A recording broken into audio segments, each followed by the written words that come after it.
Just break my heart.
show it. Tell me what you feel in your heart and your soul. There's nothing I would take for granted. With me, Hello, everybody.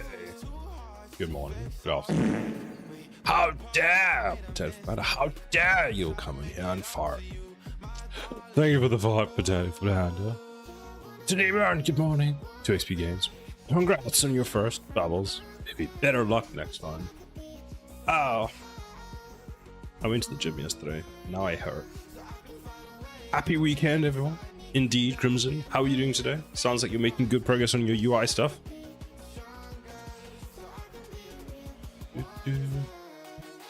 First and fart only differ by letters.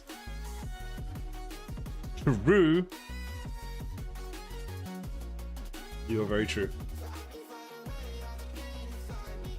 Okay, so I was working on my load system last time. I think I did some work on it on Monday. This is the wrong map. Actually, I think we can get to there from there now. So if I go pause, main menu, start, back, load. Here we go. So everything now mentions an empty slot, which is fine. Oh, it's weird. I only have like a day of weekend this week, which is today. That's my whole weekend. Tomorrow is technically work, I suppose. Because I'm flying out in the afternoon, so that technically qualifies as being on work time. So today's both Saturday and Sunday for me, and tomorrow's Monday. A confused Monday. Doing okay, did a bit more tweaking this morning for another 90 minutes, but discovered since I'm making the box collision for the drop-down text dynamically, I need to bind events to them for them to dive the on-hover on-click, which is a bit complicated. I did not expect. So I'm leaving that for another day. So when you say dynamically, didn't I? Where did I do that?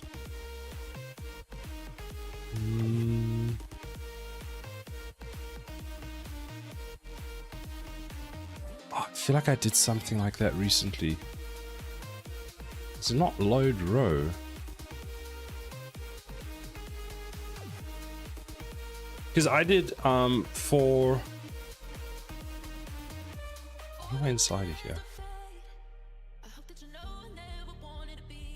For my widgets, constructing of the actual load menu, I think this one here, what I do for this one, I'm not sure if that's helpful at all, but so we have individual elements, and this is a collection of these elements over here, these ones. And so for this one, I just set up an event on them called onClick, so that when you click it, it just calls it somewhere over there. And it sends back its index. And then for this one, what I do is when I construct it, I create the onClick event. So I'm not sure if you're doing something like that. And then this was for testing to see if it works. Mine is in 3D space, not UMG at all. Right. So what I'm going to say to that is ew, because reasons. There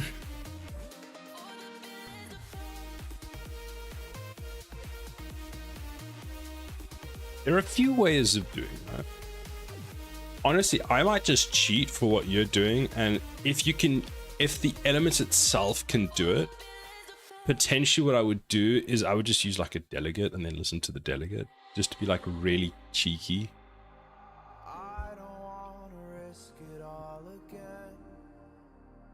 But apparently you get blueprint events that you can do something similar with as well, and you could just subscribe to them.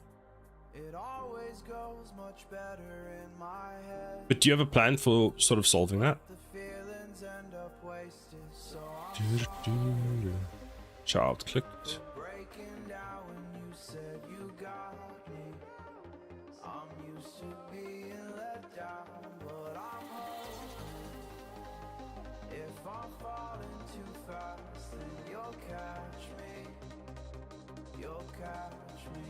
Let's get that working first. So, since you brought that up, I'll actually work on that first. Which one are you? You're this one.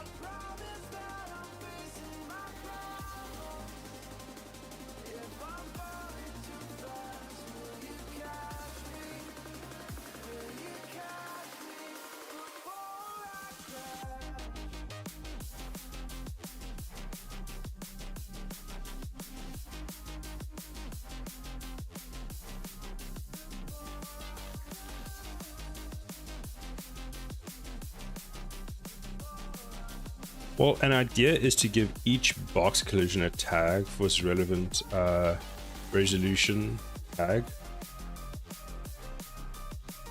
It's associated with this, so that way I know which one is being clicked on changing the actual resolution setting. Yeah, that's a good idea. That will work.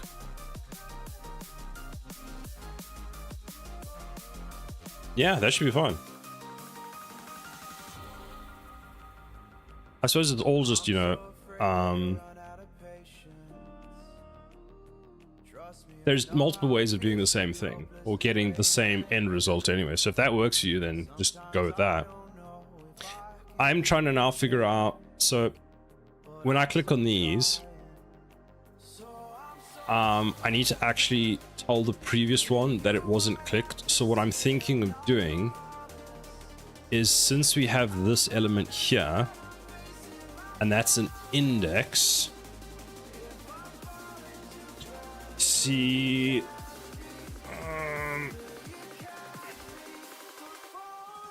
we store the current selected index. That's what we'll do, and then we'll just remove the previously stored index from our array. Yeah, okay, it makes sense. It makes sense in my head, so I can do it. So we're gonna go like that: index, selected, index. And what we can do is set the selected index to 0.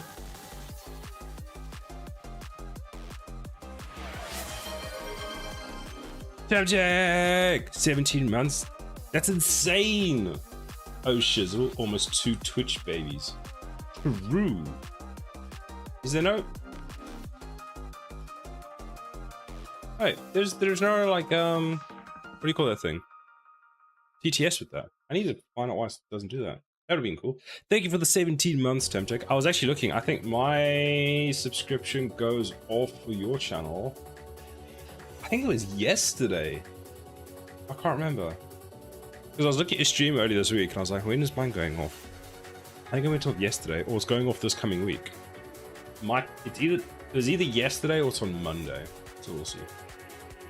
We will see. Due to the new complications, though, I'm gonna be limiting drop down boxes as much as I can. But for things like display resolution, it's pretty unavoidable, as doing a clicking course for them is just annoying. Clicking carousel.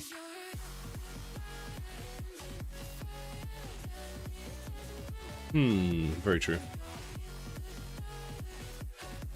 I'm very curious to see, once you got this whole thing working, what it looks like. So when you get it working, like, send a video. I'd be curious to see that. I wonder how much money is 2 Twitch babies is. $90.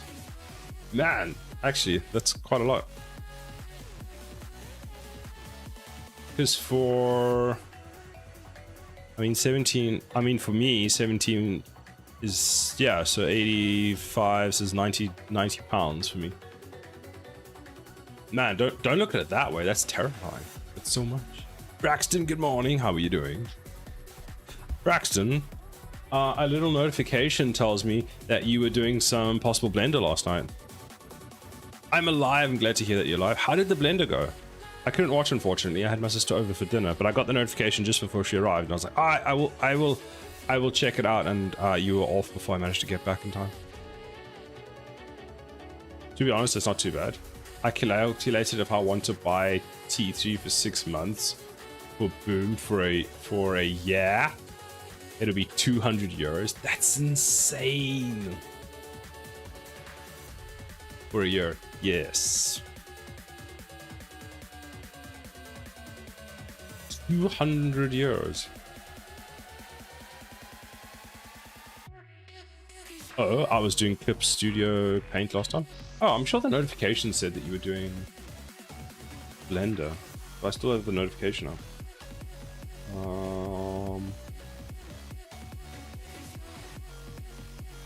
No, there's no notifications from yesterday. They're all from today.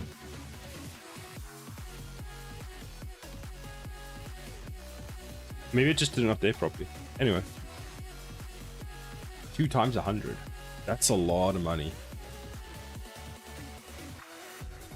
How did the Clip Studio Paint go? Did it go well? Doing the segments for sound volume, for example, will be much simpler.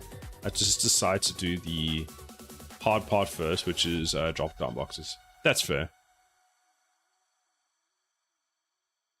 Make a course for the sound ones, so that when you do it, if they run forward, it goes up. If they run back, it comes down.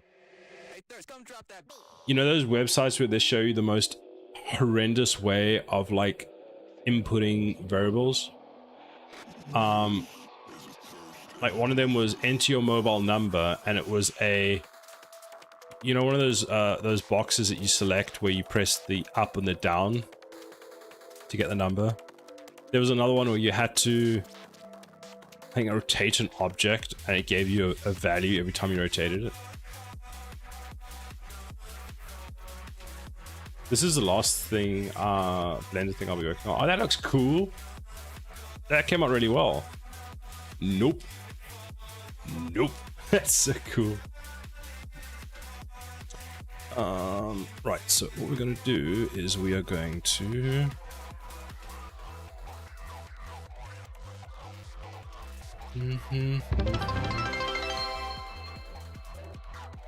Hey, 100 biddies. Just cheered 100 bits. Thank you for the 100 bits, Tamtech. 17 months and 100 bits. What the heck?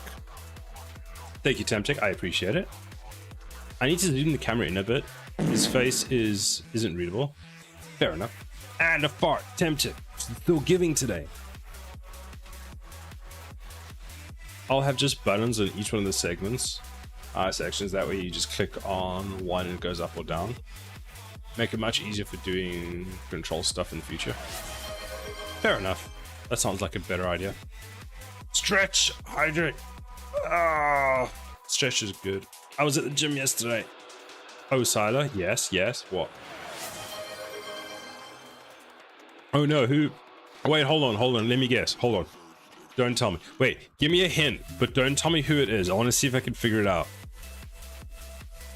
Because your nerds, your Mezu. So let's see. It would possibly... Who would it be? Might be Maggie. Can you give me a clue before you tell me them? Like, maybe what game engine they work with, if possible. I already mod for over 20 channels, I don't need more. Crimson, yours is like a day job at this point.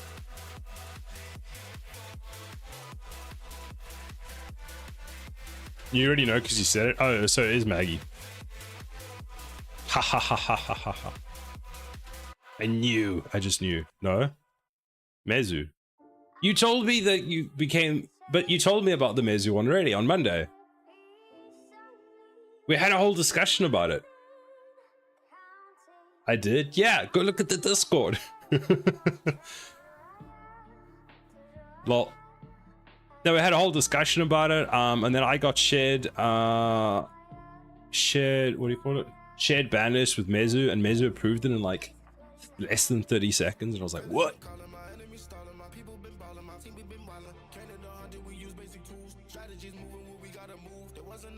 Yet, index. Ah, my favorite node that confuses everybody in Unreal Engine.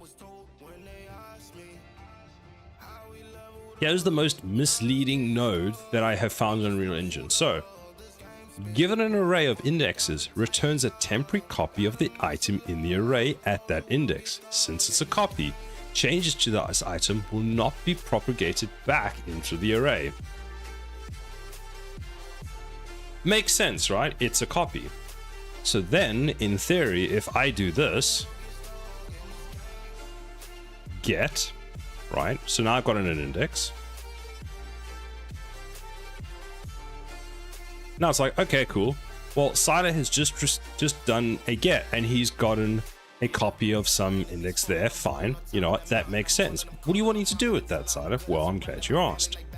We're going to cast to BP widget BP underscore level card. Okay, that's a copy of that. It's a bit weird, but fine. Then we're going to call... I don't actually know if there's a function on this one. Give me 1 second.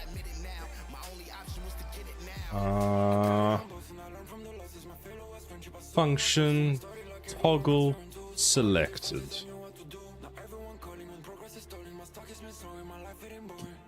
You can't call the function inside the function. Get. Set. Not. No, not that one. I want not. So not. That not. Yes, not.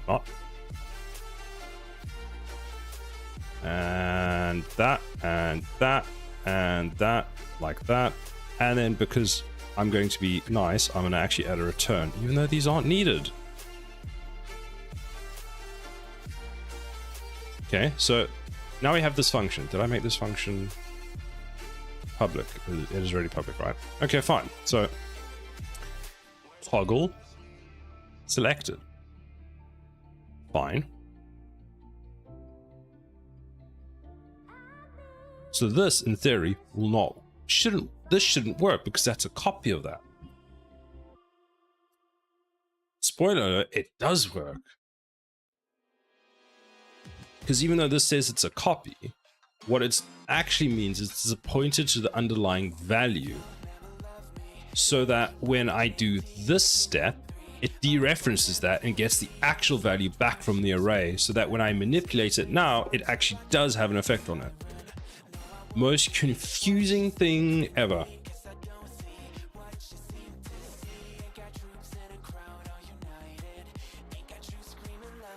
Also, that's wrong. That goes there. So we do that. Then we delete that. And then we go set this to that, like this. And it should be good for the next one. In theory, the first time this runs, it's going to... Actually, what I should do is deselect it, not toggle.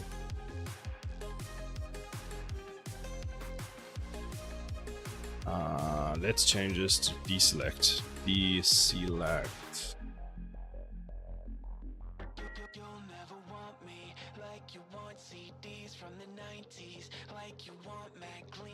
Then, where is the rest of my code? We already handled this. Event graph is selected on... Does this rebuild it? Is level complete?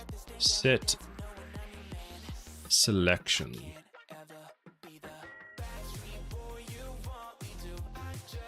Wait, can we not just call that? Set select. Oh, I could have just done that. God damn it, Sala. Why are you like this?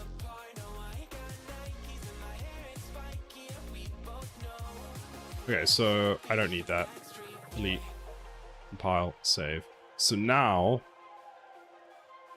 this might work. Main menu. Start. Level select. That one.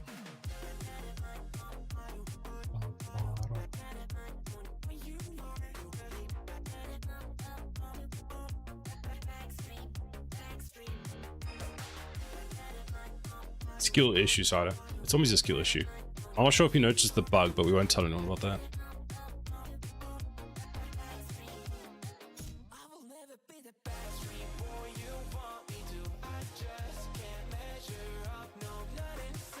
Is it?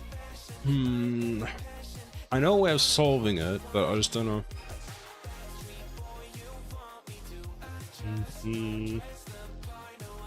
Because we're doing that, we're saying it's not selected. Okay, I'm going to do that. Um,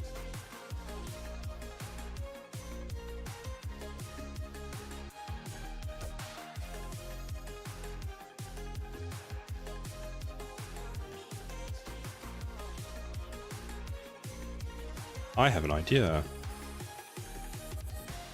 Is valid index. Branch. That. So take all of this, go like that, disconnect that. And we're going to take this, that. Now this looks a bit confusing. Just stay with me. There's a method to my madness. That. Okay, so let's have a look. We take the spaghetti, we do this. We put that there. Like that. That goes there. Then we go here. Event construct.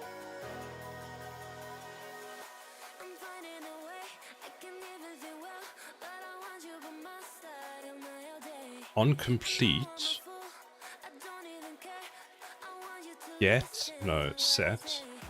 set this equal to length. I just want the length, and then +1. Actually, just add, I don't know, 10. No, 10. No, just 10. Not 110, just 10. Because that way the value is always more than we have, which is fine. So what we do is we go like that. We go like that. Q. That. I don't like how that's aligned. So why did I just... What am I doing?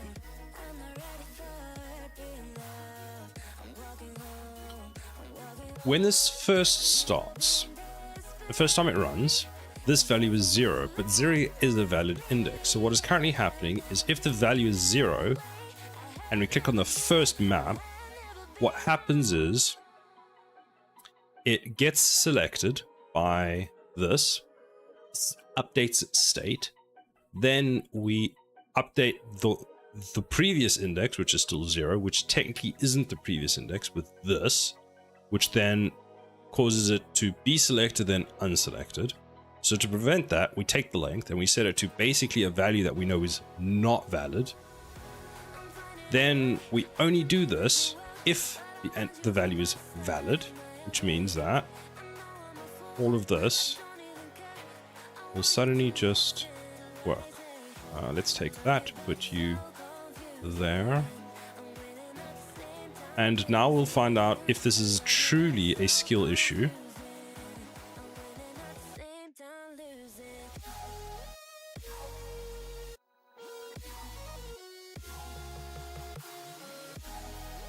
You can actually delete that. That can go there.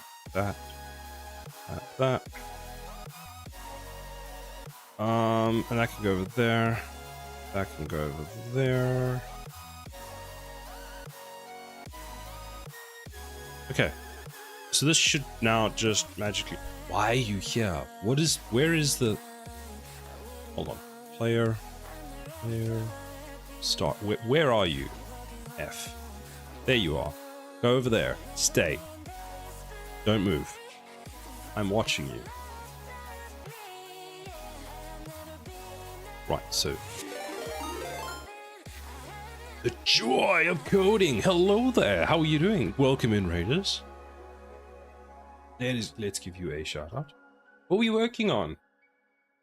Thank you very much for the raid. I hope you're doing well today. Level select. Haha, it works. 1, 2, 3. This is not good. Is it a valid index? Let's go and debug. I'm having a slight skill issue. Please stand by. Why are you still here? I literally... What is it with this piece of... Is this 0, 0 or something?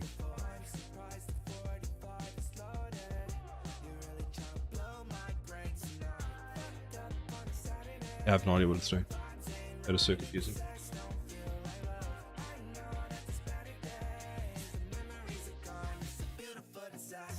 Wait, did the shower work?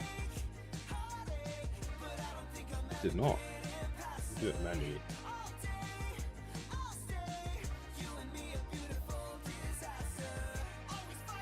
There we go. What are you working on today? Where's my menu? So now if I go play, main menu, start, select the level, and I click on this one. 22. Is that valid? False. Step does nothing. Fantastic.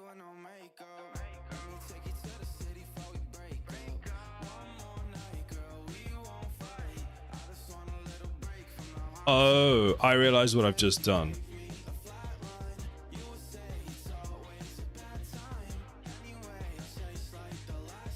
My logic doesn't logic. We can't do this. Sup? Hexic, hello. How are you?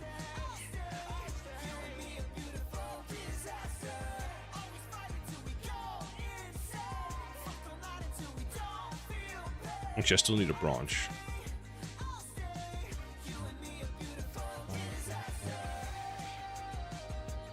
Is select.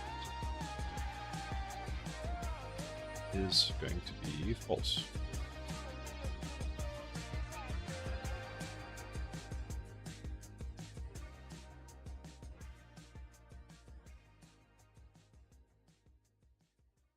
Actually, I could have done the previous one. Hold on. If it's false, then we just set. We could just set that. Will that work now? That might work.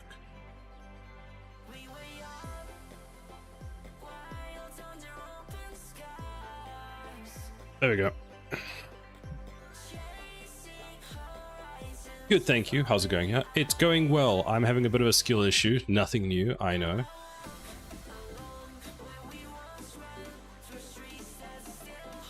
Oh, Hexic, I have one for you. So, you know how Unreal Engine is changing their unit system, the coordinate system?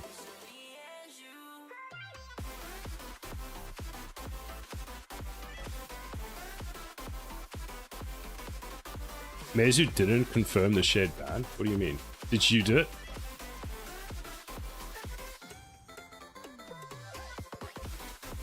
What do you mean, Tamtech? What do you mean? What do you mean, Tamtech? What do you mean? Oh, I opened your stream and it immediately thing.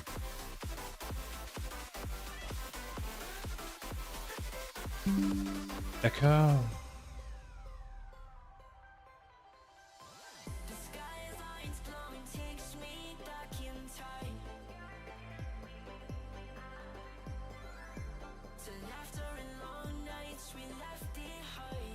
I did not know that.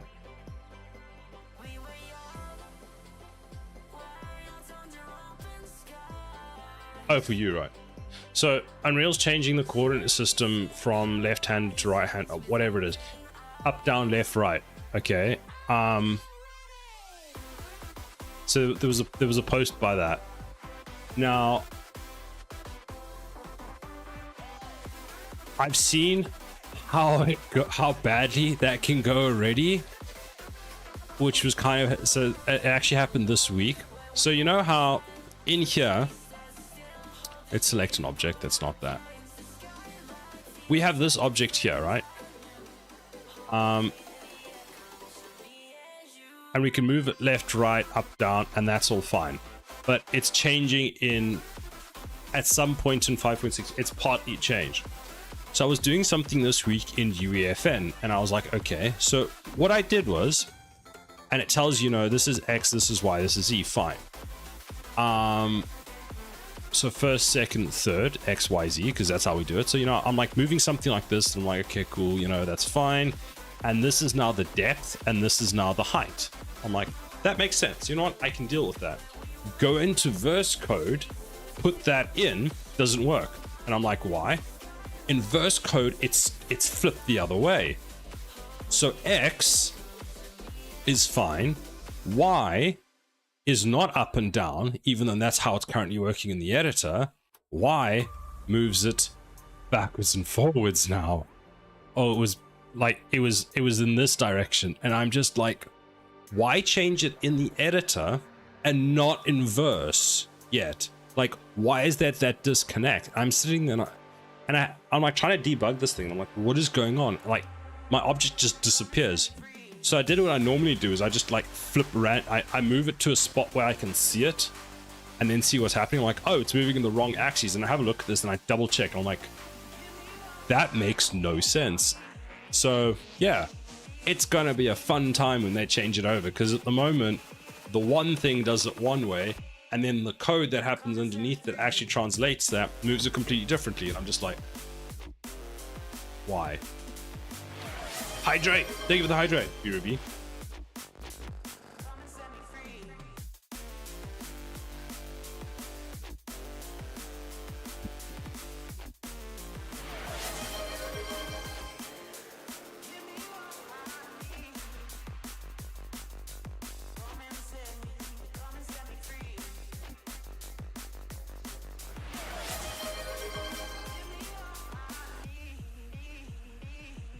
Thank you for the posture check and the stretch. Stretch.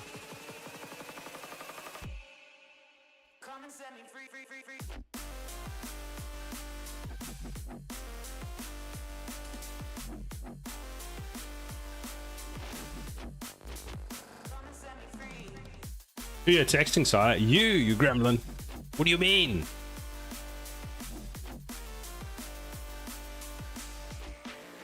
Don't make me at boom you. You made me do it anyway.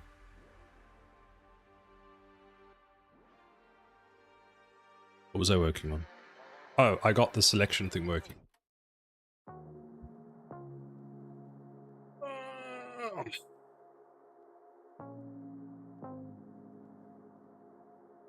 Ow, my arm hurts.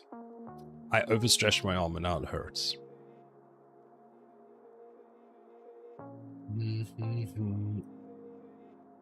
So that actually works. Main menu, start, select level. It works, damn it works.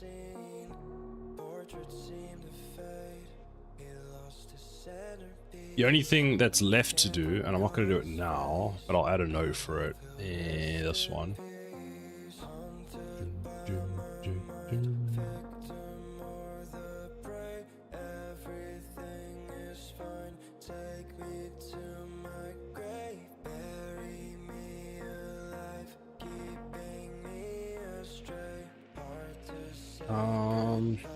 Let's add it here.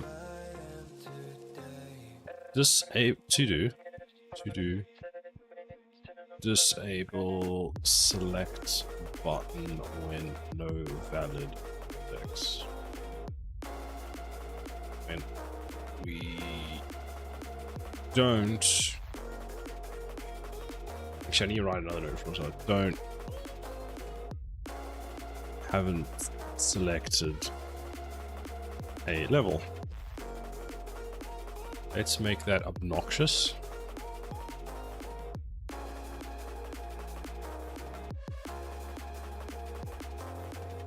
Cool.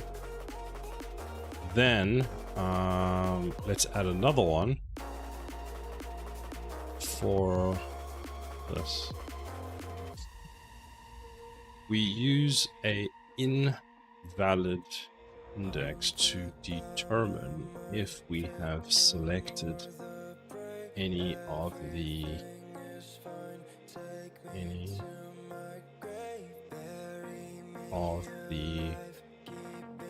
levels.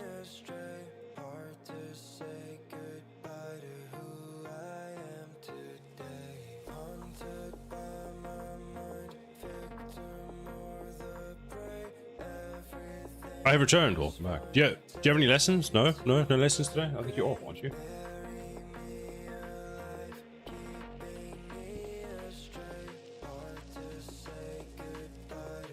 Nope. Nice.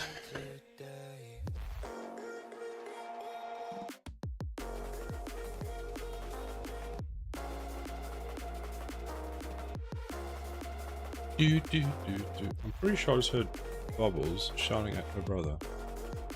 Yep. Alright. Cool to go. Ow! Okay, that was surprisingly easier, even though it took me like 13 working days to get it working. But, you know, it's okay. Next, I want to work on the load system.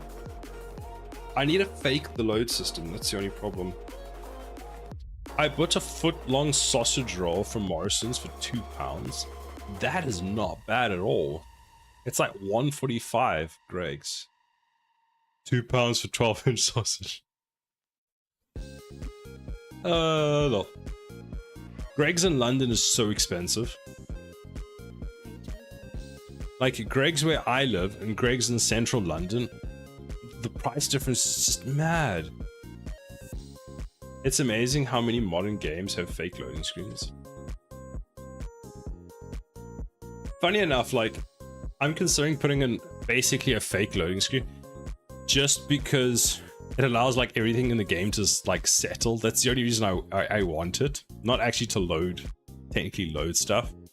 But it would make sense that games have it, because what amazes me is like sometimes the stuff gets loaded so fast. I feel like all it's doing is just like making, you know, just have it there to show you stuff.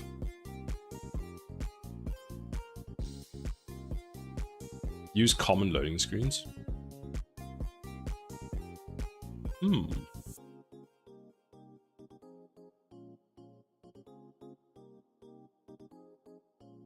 So next I need to work on, there's a setting in the plugin that allows you to add a second or two extra. Is it free? So games do fake loading screens so they can have a tutorial message on them to help players, remind players of things. Some games. That makes sense. That does make sense. Let's check Fab. How do we get to Fab this week?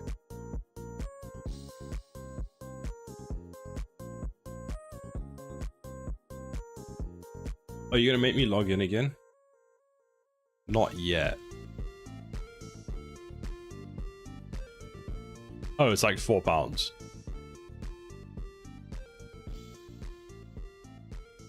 Gaming instance is showing the loading screen.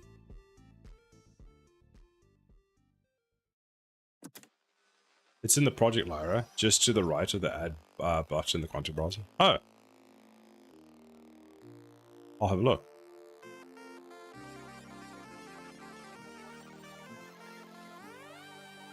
What is Steam Core Pro? Why?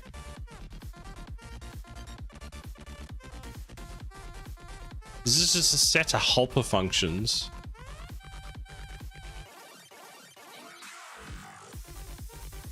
Adding Steam? My game already has Steam.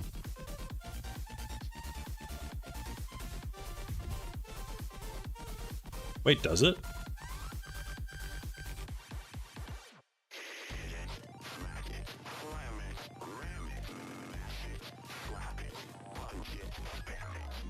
Hold on, let me check something. I think it does. Project settings. Like, adding Steam to the Unreal Engine game is like super straightforward. I was looking at some of the stuff you were going through and I was super confused. Oh yeah, there you go. Online subsystem Steam, so it's enabled already. I don't know how to debug test Steam with the thing. Be careful not to show your game name. True. The funny thing, Temtic, is I've actually shown it a few times.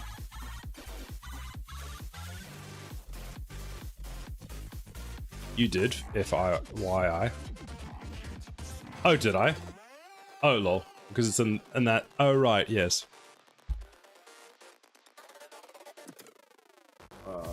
Do I have a working build on Steam? No, I don't. Because I haven't been as efficient as you. I've been trying to get a working build on Steam for like 3 months now, and I was like, I'll just go onto Steam and play the build that I have on there, and then I realized, right, that one doesn't work. Do you know how the Steam SDK works? So, okay, wait, let me rephrase that. You know the Steam overlay uses, so apparently the Steam overlay uses like injections into games to be able to have the overlay in while the game is running. Yes, no, maybe. That's my experience with the Steam SDK. Also, for your Steam SDK, did you have to install the Steam SDK to your system and then put it in like your projects folder? I got an achievement, so nice.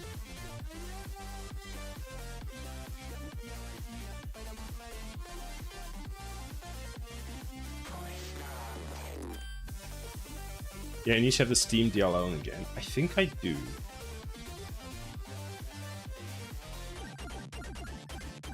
Steam library. Not that one. Where's Unreal Engine? Not that one. What is this one called? Tower Defense. Tower Defense. Tower Defense. Steam, source, content. Oh, I can never remember where this is.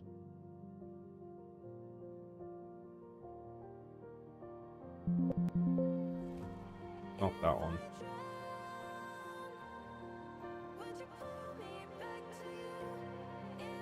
Aha! Apparently I was smart. I made a readme for how to do it when I did this, and I remembered how to do it. So another thing I'm looking into in my future, my list never stops growing.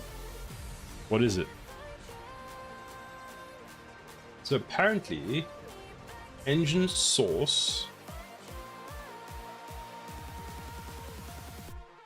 Oh, here's the weird thing about Unreal Engine. I suppose it makes sense. The Steam version, so Steam actually isn't in, I need to remember this for when I update. Steam isn't in my project. It's in the engine files. So UE 5.5 engine source third party, and then I should have Steamworks. There we go. And there's my Steam SDK, and that's how it gets access to it. Oh, that's good to know. Okay, the Steam stuff. Oh yes. From what I've seen, Crimson, and I might be wrong, the Steam stuff does not look too bad to integrate into Unreal Engine. It seems, I might be wrong, but it seems not bad at all. That's Steam Deck. Steam API 64. Ours needs a bit more than that. So ours needs all of that. Because these are all the header files that we use for picking up. For example, there's an achievement one here, I think, as well. Steam, DualSense, friends lists.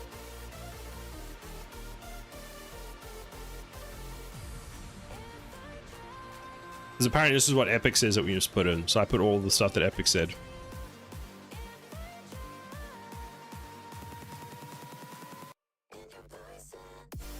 There you go. That's the one it probably just needs. That's recording code.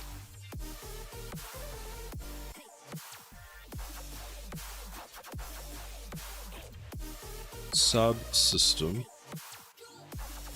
I'll be honest, I actually have no idea how to use the Steam subsystem, because all I did was set it up and then I kind of just left it.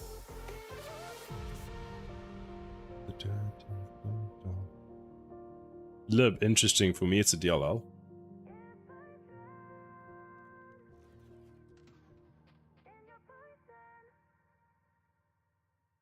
Is there a folder for Steam? Steam.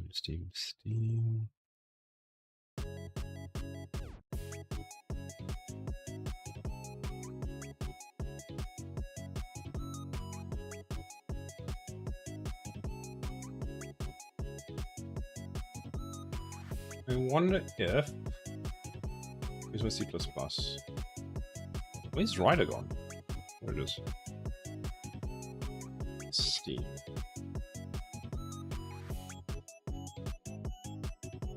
Oh, it's online subsystem Steam.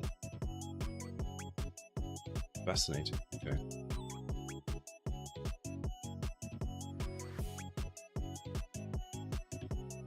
Okay. There must be a. There's probably something else that I need to use to be able to do it. I'll worry about that later on. The hell just went past my house that I got a whole bunch of like a huge amount of reflection inside.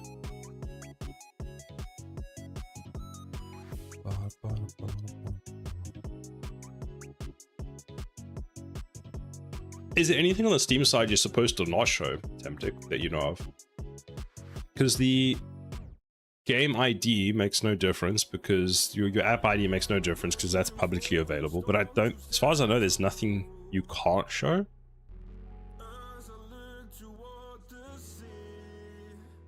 Like level. Alright, I wanted to, main menu, do the save.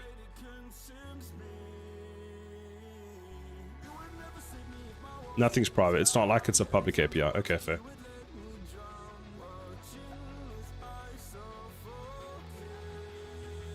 The SDK calls your Steam client. Fair enough. If Steam needs to call an API, they do it via the Steam client itself. Okay, so everything just happens through that.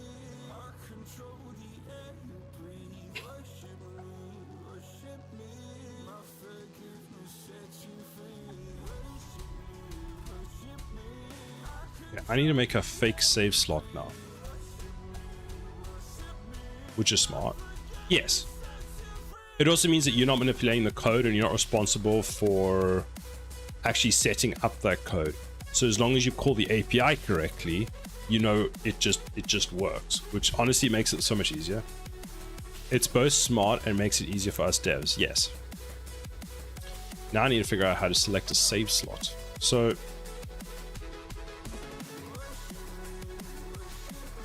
yes, because Steam cares. Yes, they do.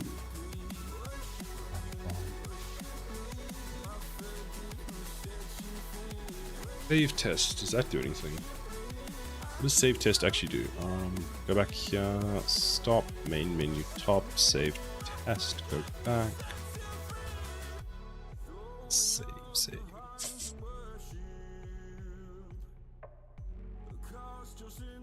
Oh, I need to actually open the widget.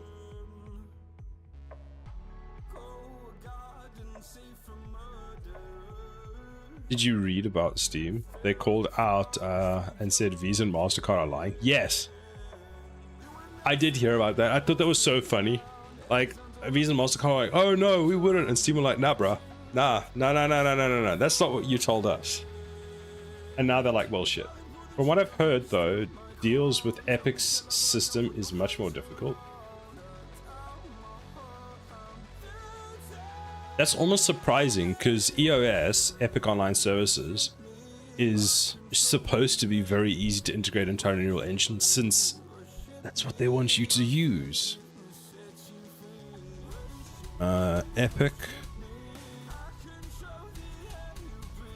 Do I have EOS enabled?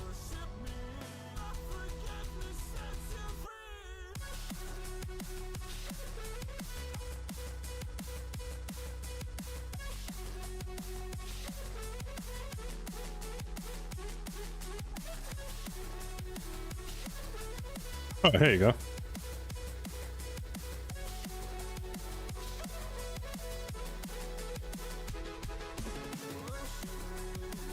Online, turn-based, register turn, no. Honestly, there's a lot of stuff that doesn't quite make sense. Wait, what? This function is called once per tick with the gathered particle data. It is not called if there's no particle data to call with it. Wait, can you pass Niagara data through EOS? I mean, that's cool.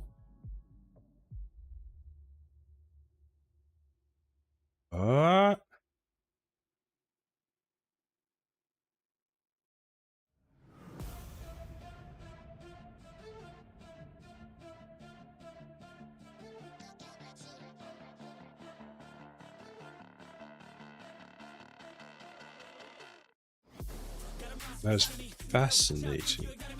So I'm guessing I have EOS enabled. Project settings. Not that one.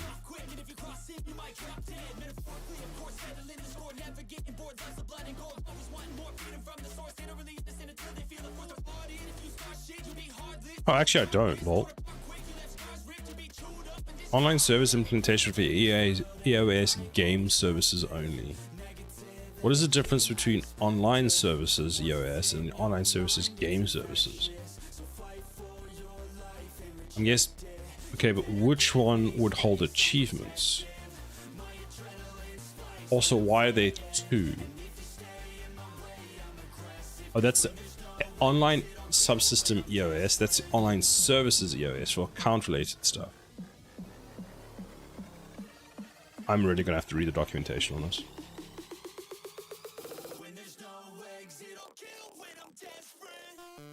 Man, there's a lot. 1, 2, 3, 4, 5, 6, 7 different services.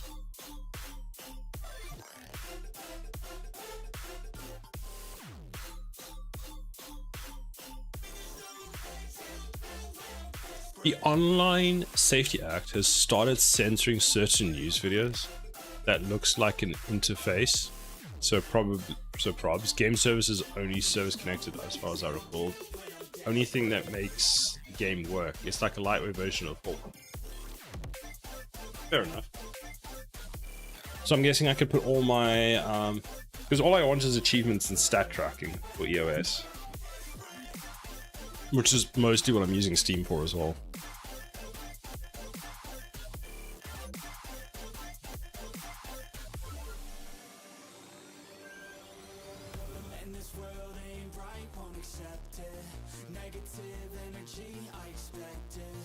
I think so. Nice.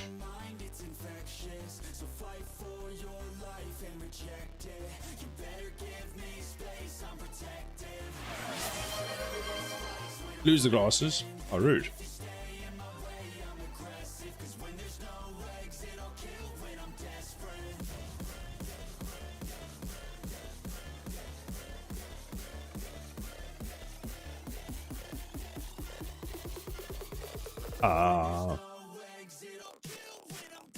So now I need to make a fake save. It's like a workout for the eyeballs. True. I just do I have.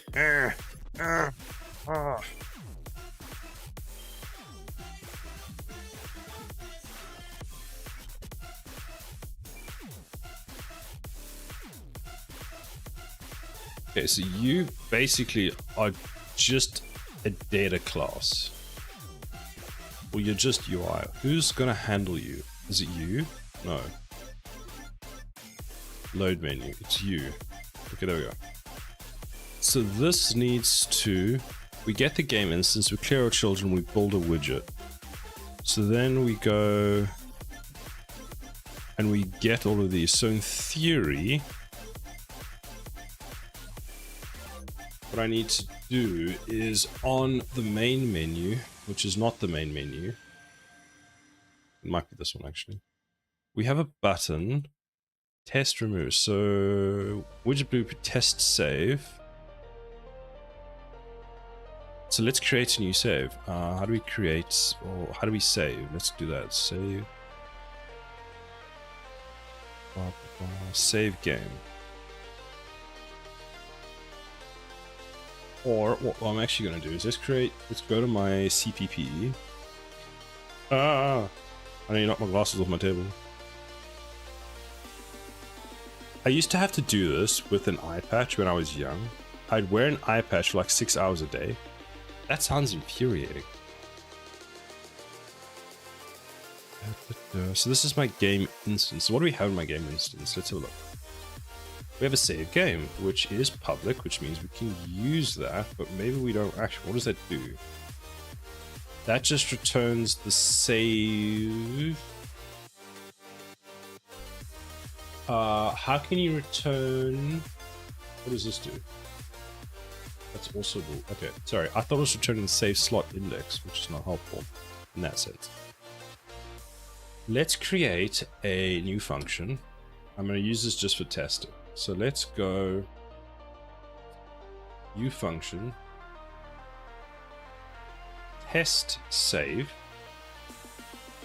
I'm going to create that, and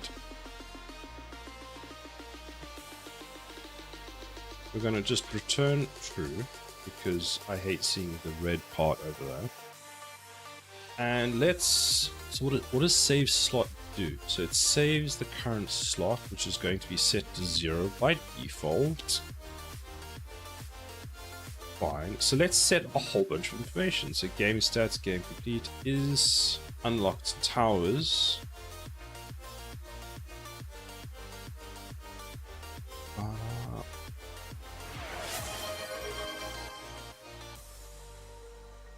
I'll be completely honest, I don't know how to speak now that you've done that.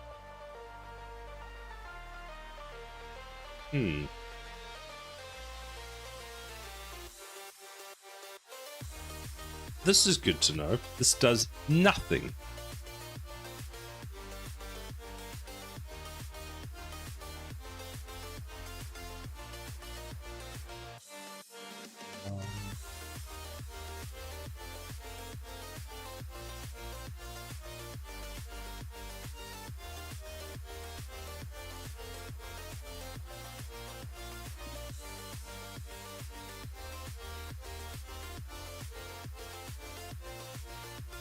Just say does instead is the solution. True.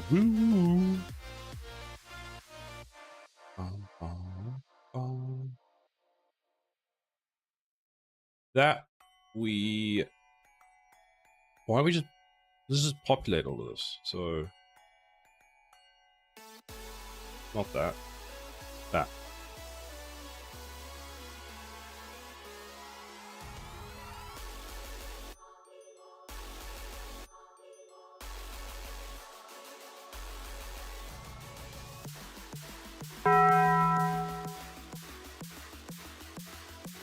Hooray!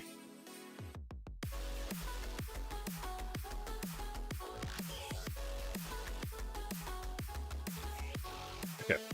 It's star.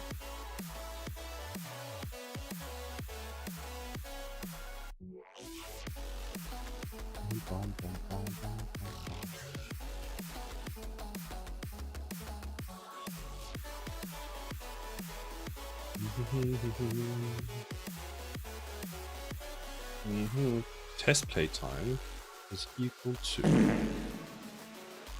what the heck?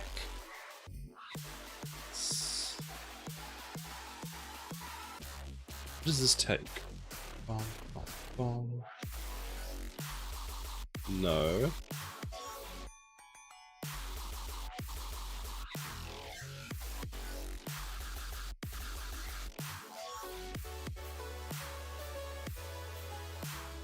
C++ don't scare Boom away. Actually, Boom is writing enums in C++ this week, so it's starting to happen, actually.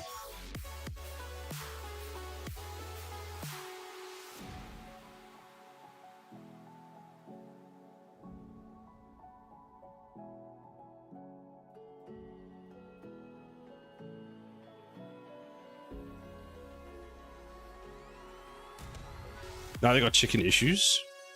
Chicken's broke. Oh no! I wonder why. We will have a look.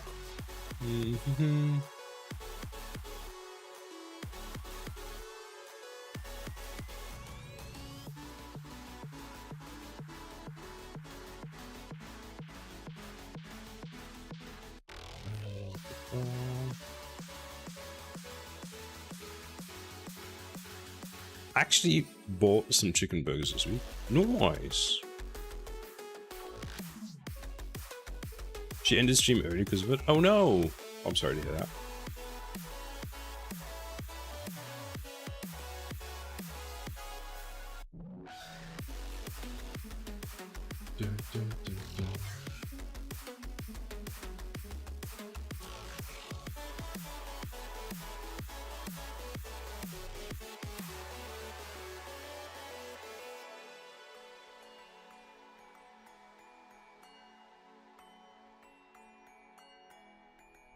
Ah, so that's what it's doing. 0, 0, 1, 30, 2, 15. So now we can just go play time is equal to that, that. Here we go. That will get set automatically. What's in the game starts? You might actually this time. Look at the stretch. I made it. I think. I have no idea. I feel like do is one of those words that just melds into your sentence.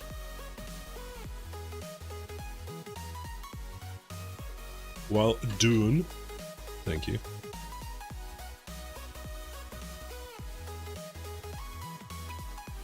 Also, it does.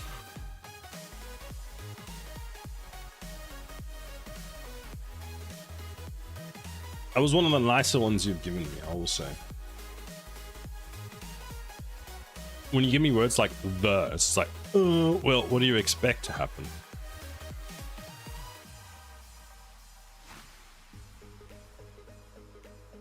Okay, that information we actually don't care about. What is the information we need? If I go back to here, not here, here, not here, here, not here, here. We want the slot name, the current level, elapsed time, and date.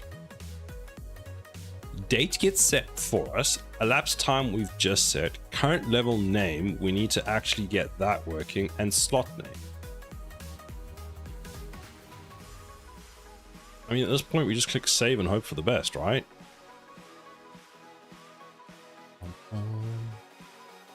But none of that I really want to populate.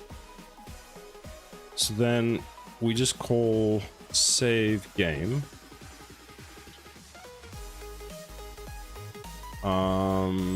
Actually just return that.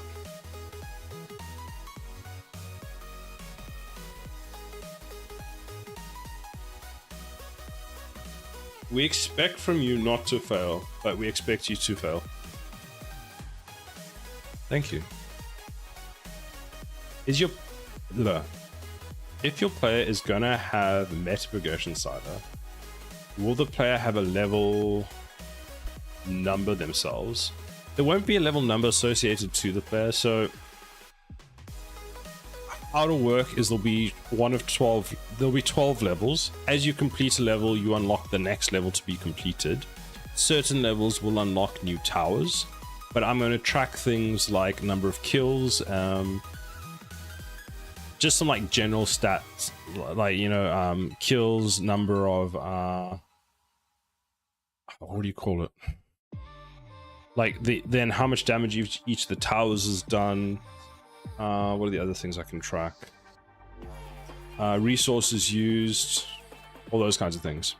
Probably, you know, number of times I've upgraded a tower.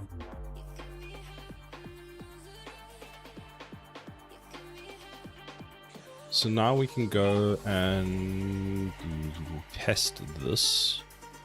I mean, actually, I would go in here and test this. The slot index. What is the default slot index? What do you mean slot index? Current save slots. Where is this value? Oh, whoops. F10, FV. 0.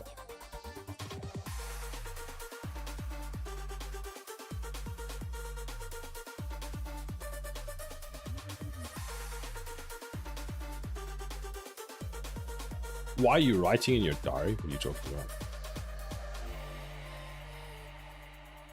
Tony Cog, how are you doing? Thank you for the hydrate.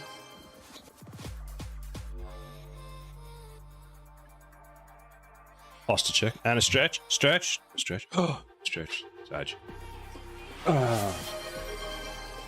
Hi there, first time chat. Want to see how this coding goes. Because I have no interest whatsoever in coding whatsoever. I'm more a visual side of 3D. Fair enough. Thank you very much for the follow. I hope you're doing well. Welcome in. So I am busy working on the save system for my game. What I've done is basically just restart Unreal Engine, save. So I'll have save slots. So a slot is, you know, all the different save games you can have. And I'm basically getting that system working. So I've now just made a test save that I can create. Because the normal flow for this would be when you start the game for the first time, it will make one for you when you click new game. A new game will basically increment the index each time you create one. So and then you can have up to 8, which I might change because I don't really know why you'd need to play the game through 8 times. And then I need to be able to delete saves at some point as well. But deleting is actually quite easy. And it'll take care of a lot of that for you. So let me just restart and then I can test if my new function works. And if it does work, we should be able to see that reflected in the load panel.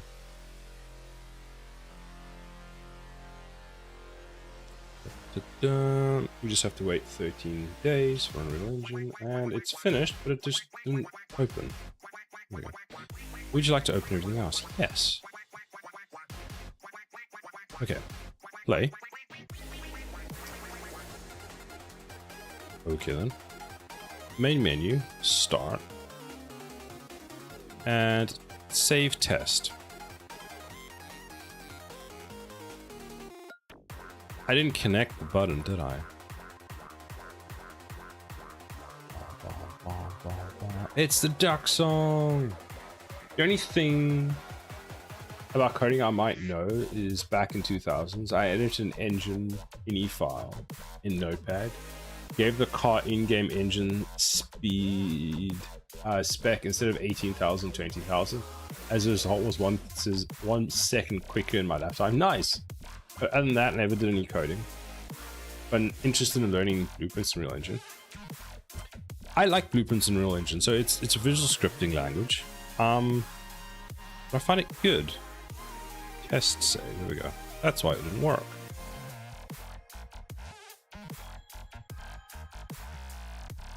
I find it also good for people that haven't really done much programming before either, as a good start. Save test. So, we have a valid slot. Where am I? Did that just crash?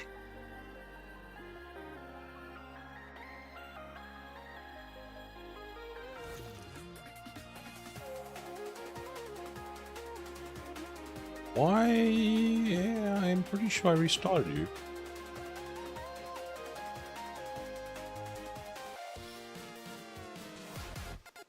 Suspicious. I have no idea if that worked. So now I have to...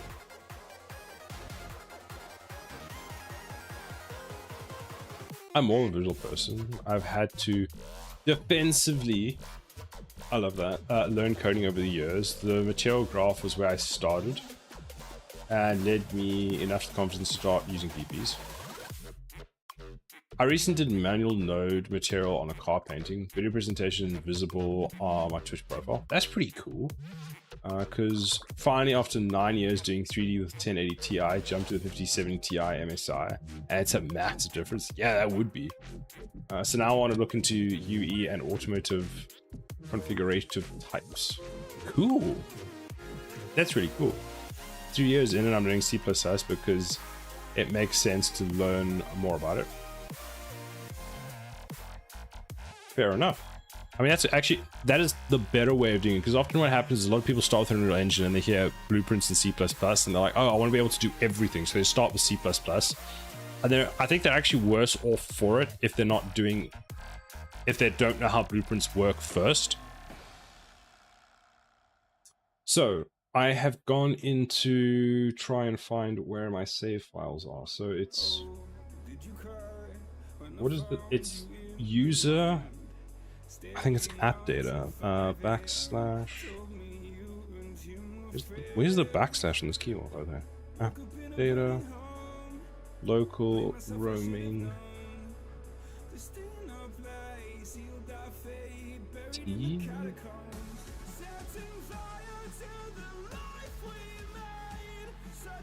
If nothing else, the free automotive materials were made by BMW for their customers to configure cars. It's a free material pack and a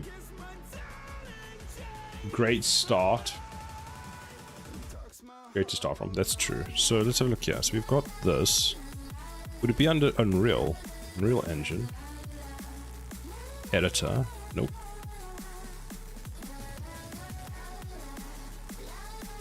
Unreal for tower defense. Saved.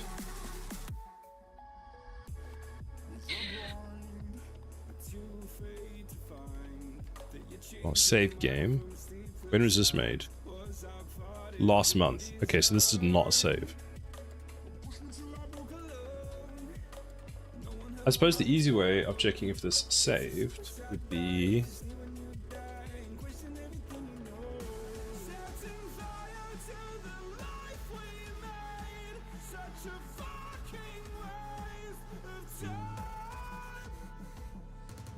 why did that crash though?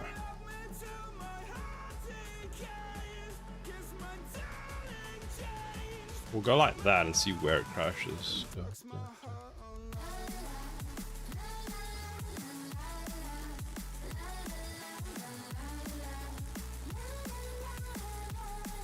Oh.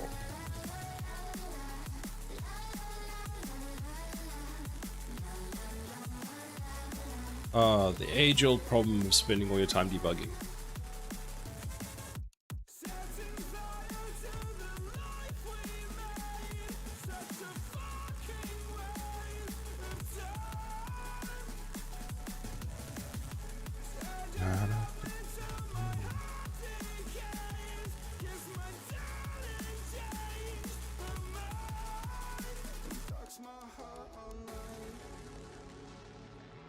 Yes. So let's try this again. Play. P. Main menu. Start. Save. Okay. Well, that's better. That's causing an issue?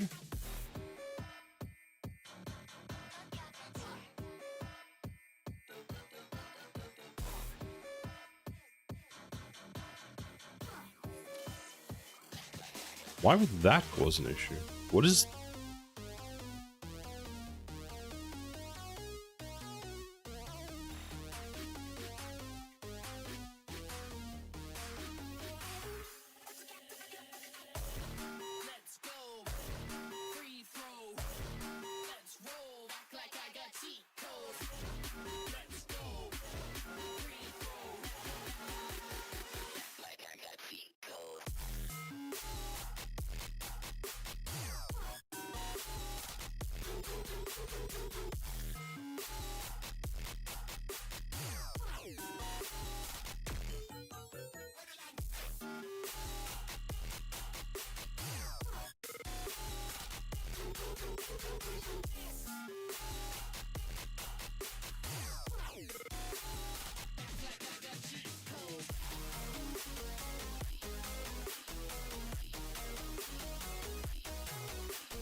I'm surprised that had an issue with that. It's just a struct.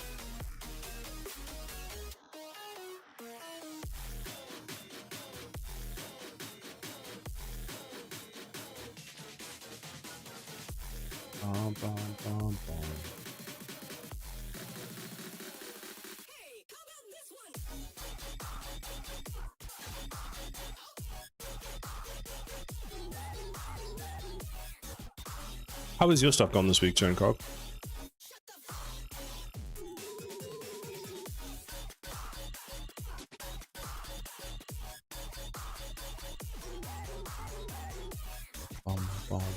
Yes, you can. Actually, can we just tick that?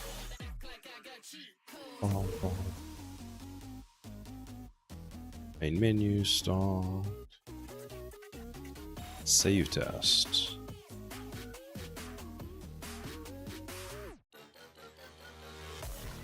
It really doesn't like me doing that.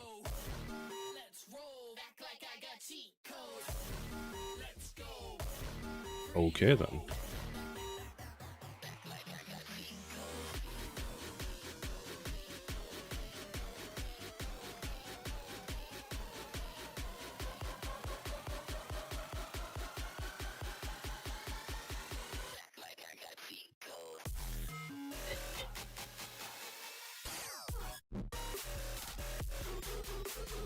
I guess we'll just save and use 0 as the time. I mean, I'm gonna have to figure that out. Why F-time? I've used F-time before and it was fine. Curious and curiouser.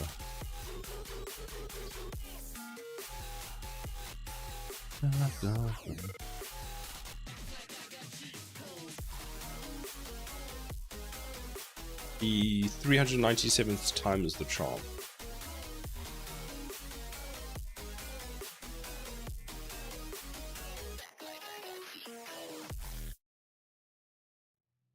Aha, the water body spline tool is a piece of shit. Still struggling with getting my maps the right scale and resolution. Yes, that thing is horrible. I agree with you.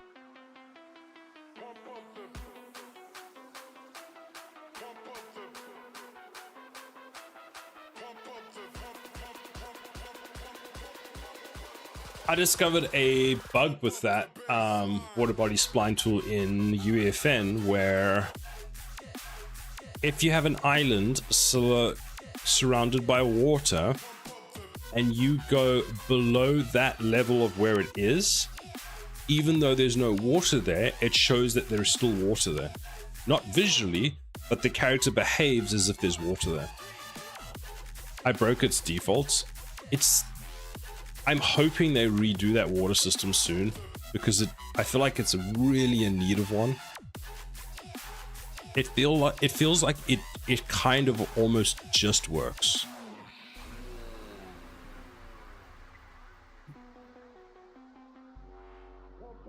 Play main menu, start, save. Okay. Next. Next. Next. Over that. Okay, so we create a save game. Bam. Do we have a save instance? Yes. Save, save, save, save. Okay, so we create the save instance with everything, then we get the slot name is tower defense save 0. Should actually increase that to 1. Save equal true. Current save start equal that. Fantastic. Scan for existing save slots. Fantastic. That's very good. I'm glad let's set that up. And we are done. Boom. So now if I click load, please work, please work, please work. God damn, it didn't work. It didn't work. Why didn't you work? We will debug you.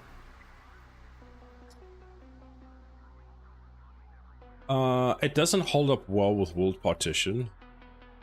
And they did a lot of work on world partition recently. I shouldn't have written my own spline tool. Interesting. I actually didn't know that they had been working on the world partition. I mean, the world partition they're starting to do more and more in, because I think eventually the idea, I'm not sure if it works like this, but you can edit the same file. Well, depending, you can edit parts of the same file. So what I'd imagine that they want to do is mirror. And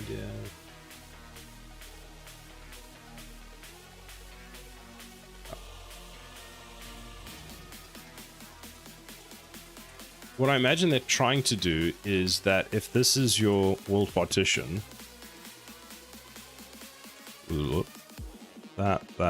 that, you can have one person that's working on that, and then I think another person's working on that part, and vice versa. I think that's what they're trying to get to the point where they could do that.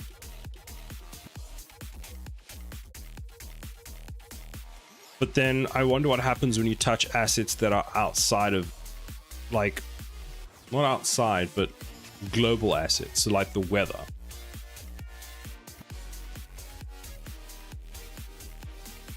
as soon as I water broke my my level streaming added. The water thing, I'm honestly not surprised. Where's Unreal Engine? That's that, but where's the actual engine up there? So if I go into this game instance, build widget, ST, get available save slots. Get a av save. Scan for existing. Oh, this file.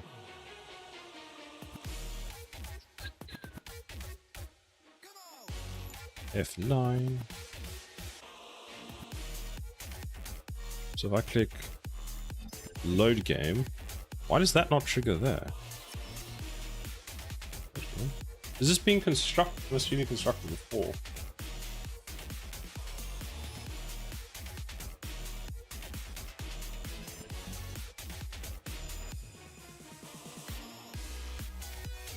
I think I know how to fix that actually. It's because of the widget switcher that it's not working.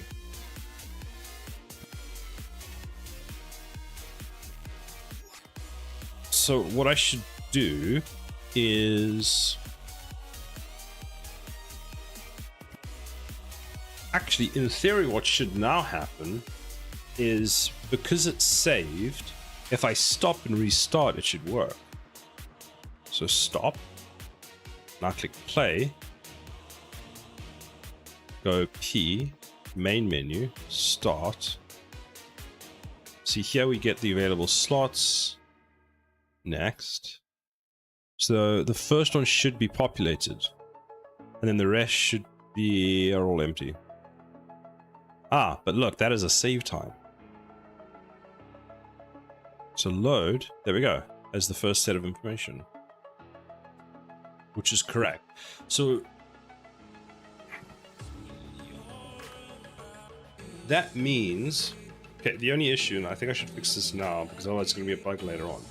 If a save changes before the game, before this window is created, it will not know about it. So what I need to do is when we show this window, I'm not sure if there's an on show event, it needs to rebuild it.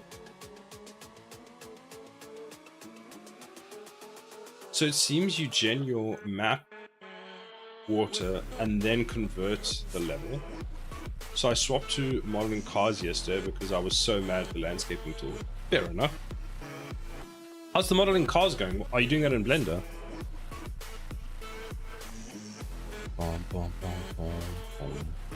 So where's the widget switcher? You're in main menu top,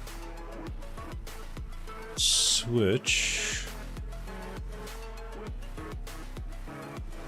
Is there, what events do I have on you? Not you, not you. Add event. I'm actually gonna ask Jen why. In Unreal Engine widgets, when using the widget switcher, is the class widget that gets switched to get notified at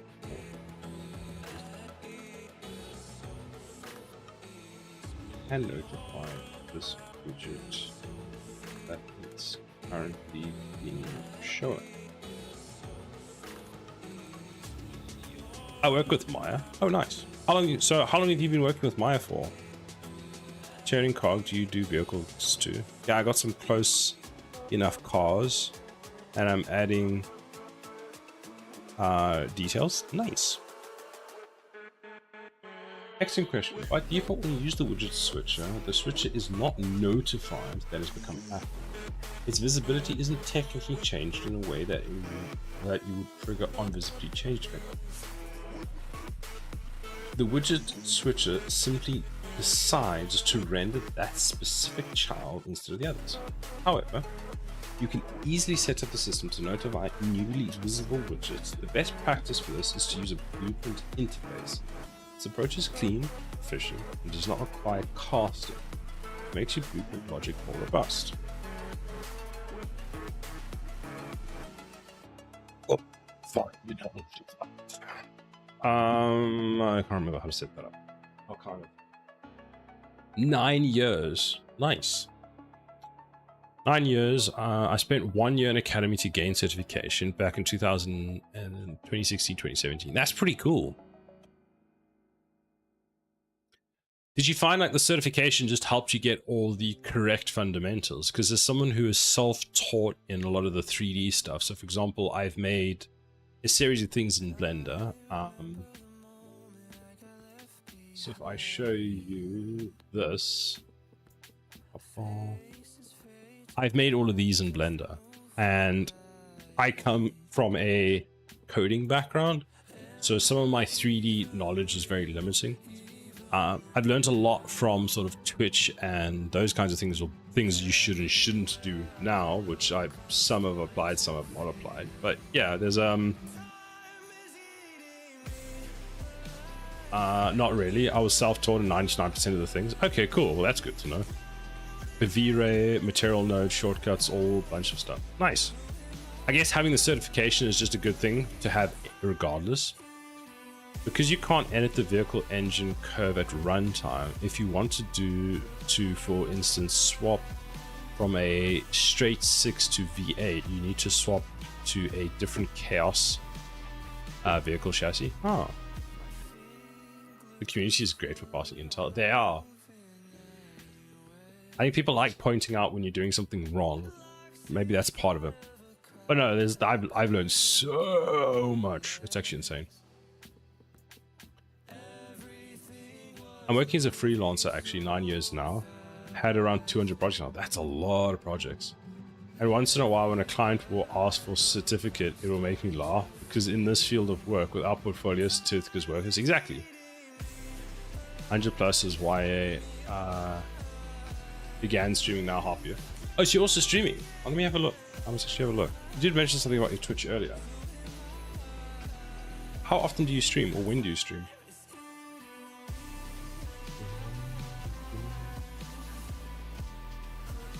Oh, that's some cool stuff.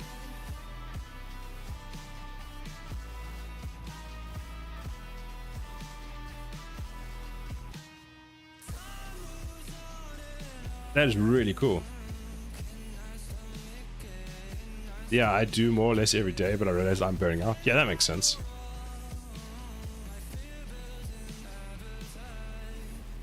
So while I'm watching a stream, I'm trying to figure out a schedule and how to make it all organized.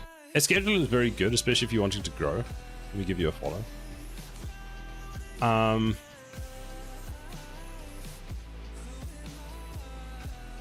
Those models are all from scratch. Damn, that is clean as fuck. Thank you. The schedule also helps because you know when you're doing it, and then you've also got free time to do other stuff that you want to do. I mean, I say that, but I've got days where I do normal work, then I have dinner, then I work on my own stuff. So sometimes it literally feels like all I do is work. I mean, I do that a lot, but that's besides the point. So that's also why I only stream on the weekends, is because I spend so much time doing stuff during the week that I just don't have the energy. I work all day, come home, eat, stream. Yeah, I don't know how you do that. I mean, I do work, but I don't stream my work, Temtic, so working and streaming is very difficult, I find. Pretty much the same. I found 3 days is about my limit because reading documentation is boring. Poor character. True. Happy weekend, Animal Rain, hello. 10 to 12 hours a day, yikes. I do my normal 9 to 5 job, then I work on Unreal Engine stuff, or programming stuff, all those kinds of things. Why would one read docs? Exactly, just suffer through like everyone else. Why is it not working? You could read the docs. Nah, bruh. Oh, I forgot what I was working on. It was important. Oh, rigid switching. God damn. It's finally, the cup of tea has arrived. Thank you. Finally! I've been waiting all day. And I was asking for one. You said you were going to make me one earlier, my love. Oh, that's just what you want to hear from the wife. I'm so hungry. Oh no. Go eat. What are you going to eat? Was the 12-inch sausage roll not enough for you? Because reading the docs is like using a reference. Do both. Gonna grab foods. Nice. I need to create a blueprint interface, but I don't want it. Okay, I'm gonna do it. I'm gonna do it just because you asked, because I feel like I could use it in other places. So, where's a good place to make one of those? Core, probably. Do I have an interface anywhere? In interface. Face. Just any interface. Like, you can't tell me I haven't made a single interface yet. I don't believe you. Okay, so we've got... This is my function library. You know what, we'll just put it here. User interface. No, that's the wrong one.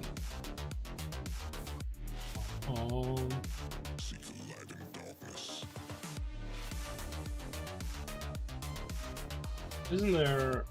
Add... Wait, new blueprint interface. Where's blueprint? Should I have one? Interface.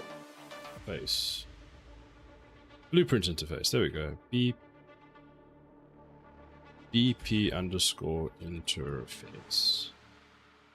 Because I'm pretty sure this holds a collection. Yeah, there we go. It does hold a collection of them. It's a new function.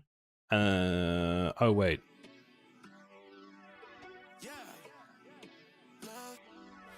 I'll be honest, I don't use interfaces very often, and it almost confuses me.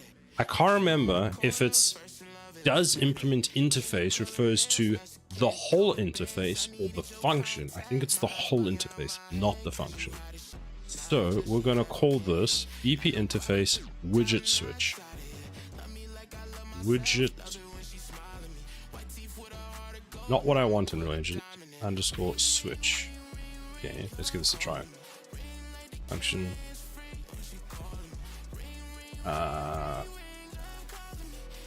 Switch with jet.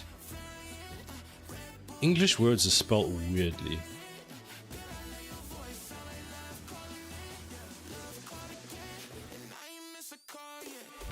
BP interface widget. Interfaces are fucking irritating. I had so many problems getting them to reference self with the changes to 5.6. Great! Just what I want to know, but I'm going to upgrade to 5.6 soon.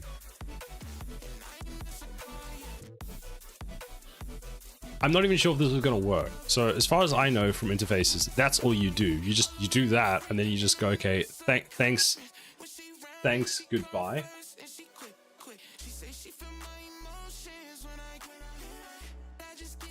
Yeah, NP, bud. Honestly, at this point, it's like, I'm looking at the list of things now for... It's like, I want to upgrade to 5.6 because I need to upgrade to 5.6 at some point, right? And it's like, okay, cool.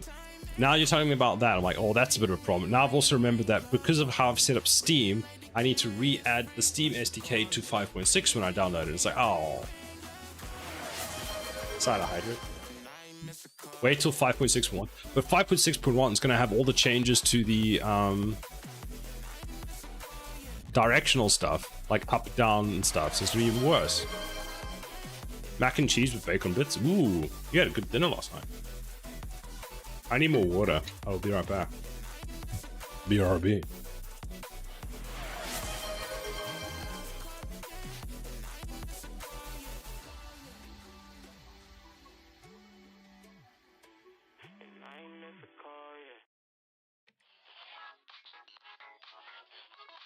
Who draws the line between forgery and feeling inspired? Who defines derivative versus being admired? Who decides what original means? Who aspires and knows the wannabes? Upon the shoulders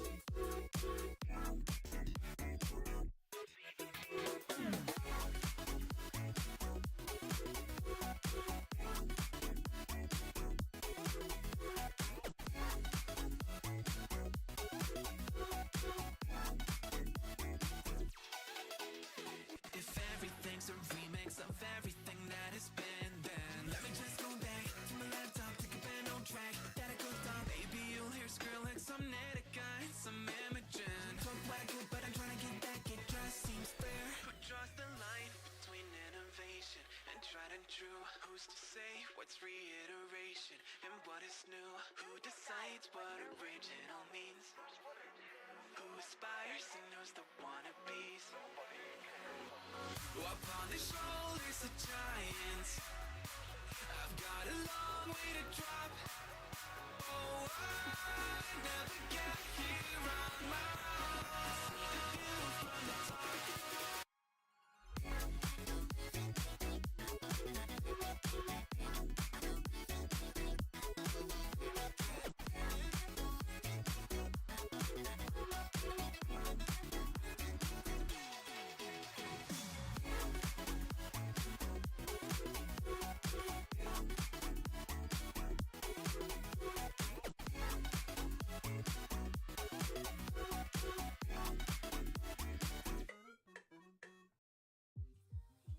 I have returned.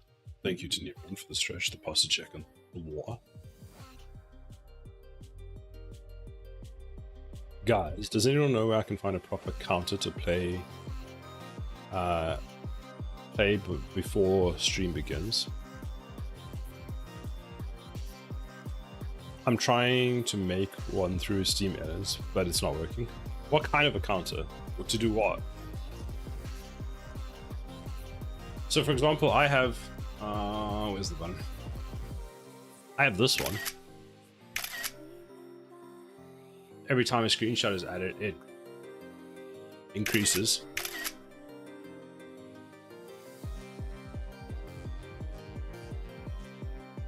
Would be a few to edit, but I have not had great luck finding the vibe I want with the Stream Elements theme pack. Use After Effects and shit like that, you might have better luck using the motion graphics in the real engine and rendering. Ah, right, okay.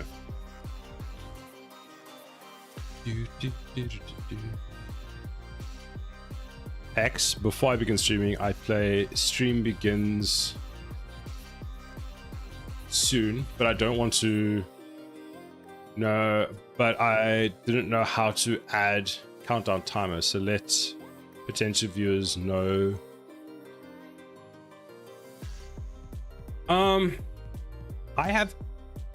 I've done it using, I have a counter and it's just text with OBS, but that's done through StreamerBot.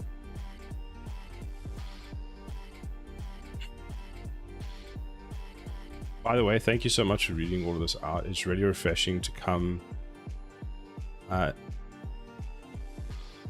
against interactive streamers. I love that I found this one. Thank you. That's very kind of you. I feel like bothering you. Bother me. Do it. Usually it's chat's goal to see how long they can distract me from actually working. And the problem is I get really distracted very easily. Man, you saw me write a whole fucking book in chat and he still reads it out. Yes. So, for example, I have this where... Let me see if I can find it. Here, not that one.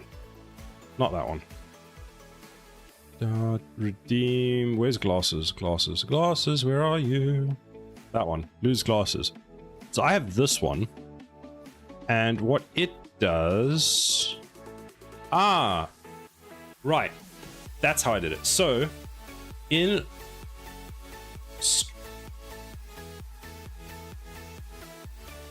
StreamerBot tells OBS to show a particular window. So it says make this thing visible. So for example, if I go now and I say why can't I find it? That's chat, alerts, band. There you go. See? So like Amarain did. So StreamerBot told OBS to show the window. Then when the window shows, it's told to start the countdown. And I'll show you what that looks like if I can find it.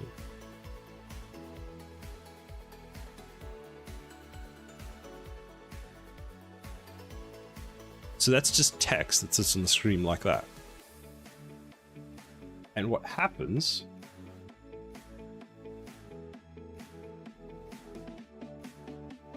well, technically no, because what's happening is there's a script that when this is visible is changing the number in the text that it's reading. So you see how the text keeps changing?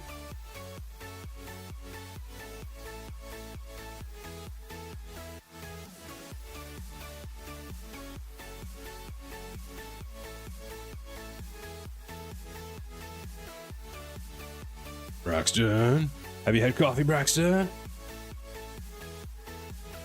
And I think it's a script.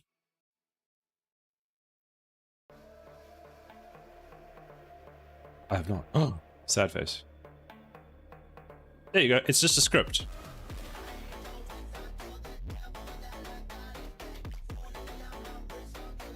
So there's a script that you can get for OBS. How do I edit this? I mean, I can give it to you if you want. That's the whole thing. That's the whole script. I can send this to you if you want it. And what it does is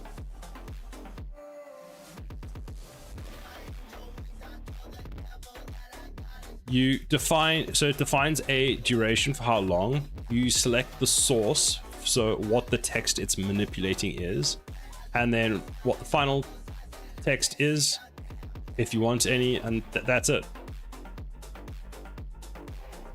You'll see that in here, it's like referencing OBS, so it's getting things from it. So like there, source. So active is equal to OBS active source, which is in my case main, and then it does stuff. So I think, let me see, countdown, script, OBS. I'll try make one. Let me find one for you, hold on. Otherwise there's an OBS plugin. Let me see what this one looks like.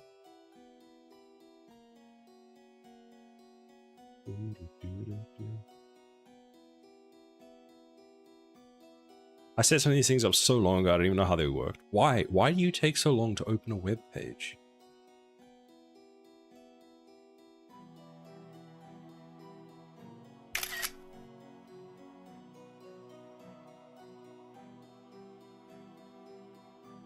Just steal Sada's work. This is more of a multimedia community than a dev subtext. You're very right.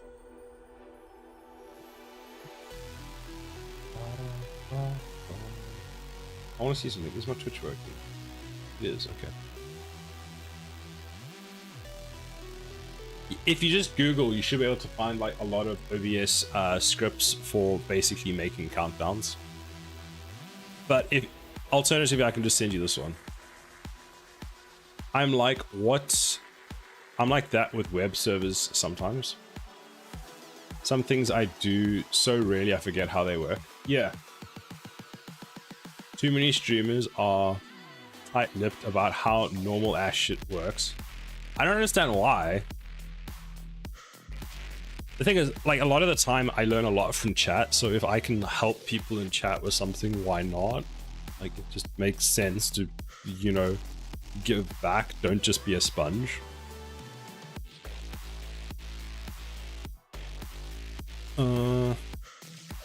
Also, it's interesting because, like, sometimes I find there's seeing how people do things in different ways. So, for example, my little this counter that sits above my head whenever I press this button, that's a web page that I'm displaying.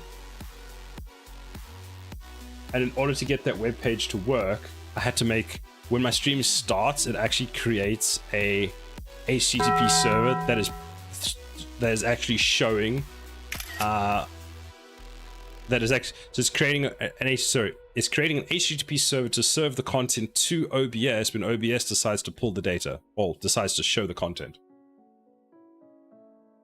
And what's great is because it runs through StreamerBot, I never actually have to do anything. When I start StreamerBot and press start stream, it will automatically open that and run. Industry seekers, because they don't have any other life skills like yapping into a camera. Fair enough. You're loving StreamerBot, by the way. Nice. StreamerBot is very powerful. Boom's coming in, stealing all my code. Hello, Boom. How are you doing today? It was cool to see that you're using enums and C++. And I've gotten distracted again. Oh, I was making an interface. Where is this interface going, you might ask? Over here. You're going over here, interface. Ba, ba, ba. Add an interface. Event dispatcher. Not really what I want. I got the chat client set up for both streams now, so at least the YouTube chat shows on screen. Nice! Boom came to steal streamer secrets.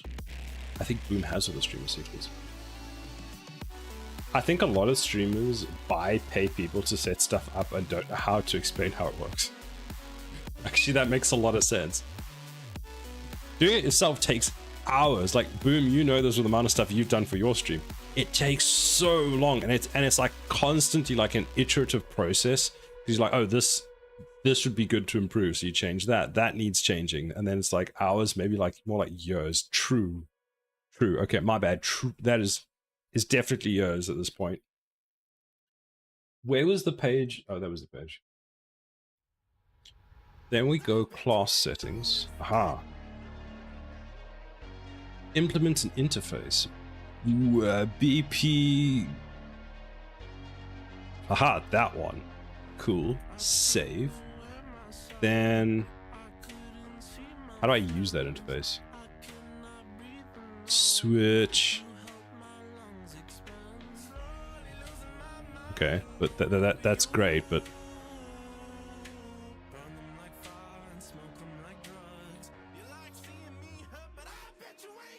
on switch widget. How do I do a custom event for on when this happens? Call add event.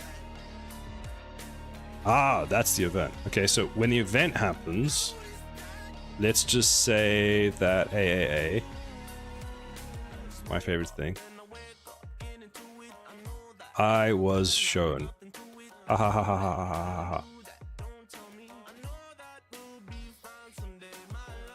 I've never thought about it. I watch videos and then fumble around, and I don't think I've ever asked another streamer how to set things up. I've tried to set stuff up. I've tried to set stuff up on my own, and if I get stuck and I've seen another streamer's done it before, I'll sometimes reach out and ask them like, "Hey, how did you make this thing work?"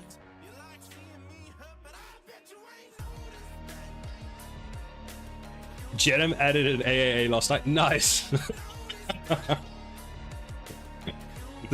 There's so many things in here that are like I've perfectly screenshotted from Boom.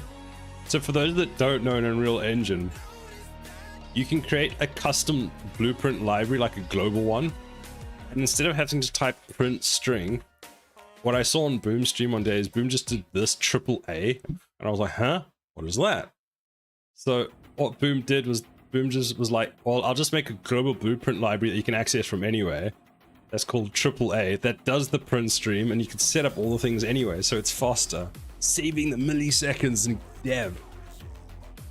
It's great. I have other ones now as well. Get map. Oh, get error. This is my new favorite one. I made an error. Print log. Gamer min-max spaghetti. Exactly. I abandoned Stream Elements when I started streaming to YouTube. I think I only use Stream Elements for showing... There's like one thing that's used for. I can't even remember what it is. That's what I'm trying to do right now. I have the same issue. I go through Stream Labs, because obviously Stream Elements isn't working, but now I see for Stream Labs is one, but OBS is another, I assume. So Stream Labs uses OBS under the hood. It used to be called Streamlabs OBS because that's what they're using underneath. Look at it as OBS, but technically heavier on your computer usage. So installing some plugins thing. Yeah. All the big streamers I used to watch, they had all had someone do the stuff for them. Many of them, if they didn't have their personal person available at the moment, they couldn't even change a label on screen or change the volume. That like frustrates me, because for me, if you're doing something, I feel like you need to have an understanding of part of it. Understand, like, start basic, but like I always like to know how the things that I'm using work. So like OBS, I don't want to just start OBS and go and have no idea how to change something breaks. I use the OBS plugin that the Japanese guys made. Oh yeah, that one. The one that I think I told you about. That one's great. The RTMP one. I had to end my stream today because Unreal was broken. No! Slobs is such a resource hog. Also, Slob sucks. Yes, I've heard that from a lot of people. I remember at one point I couldn't use Slobs because it hogs so much resources that I couldn't stream. I could use OBS fine, but not Slobs. I was like, why? What happened, Boom? Do you want to talk about it or you don't want to talk about it? So now we go back to, is it you? Just use OBS Studio and RTM thing and you're good to know. Because OBS is quite light, considering that the Slabs OBS one has to, the Slobs, has to use OBS anyway.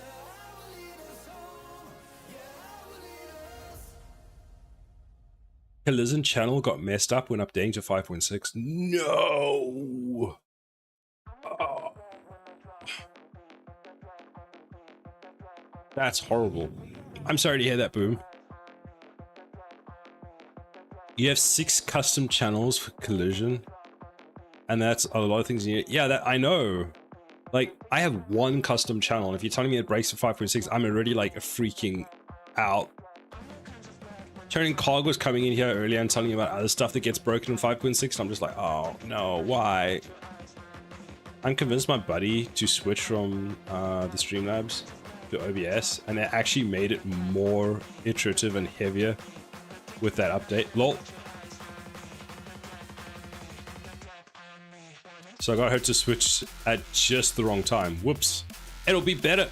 But then remember, Turning Cog, when Streamlabs OBS updates, it'll have that feature, those, when you update to the new one of that, it'll have the newer OBS that's heavier, plus everything else inside.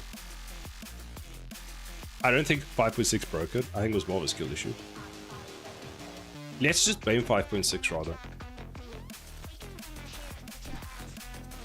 You just have to upgrade your skills, Boom. Easy. More experience points in the channel. Unreal skill issue.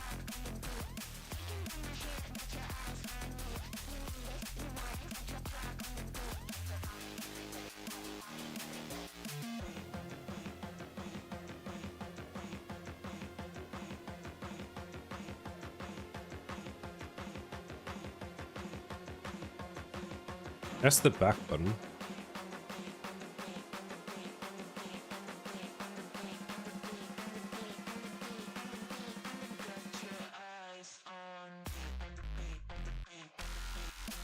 Tower level. So then we go selected. Is it this one? Load. Maybe. Which one is it? It's the second item. What are you? 1, 2. Who's index 2? Just index X1.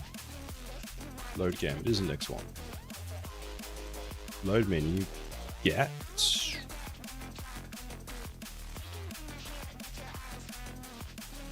What is it called? Switch.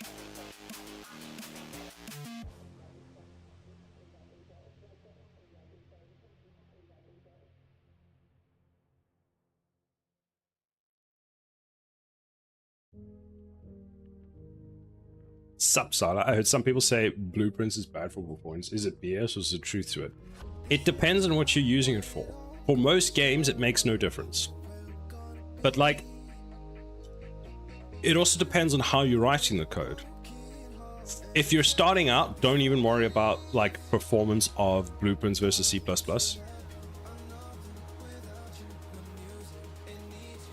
Don't believe the hype.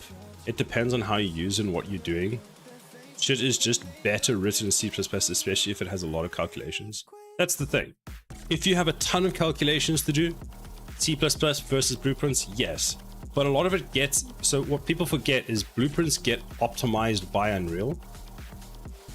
There are full games that are on Steam that are Blueprints only, and they run perfectly fine. And it's not... What a lot of people forget is it's not use Blueprints or C++. You have to use both. So if you want, just use Blueprints, but yeah. Let's wait for the ads.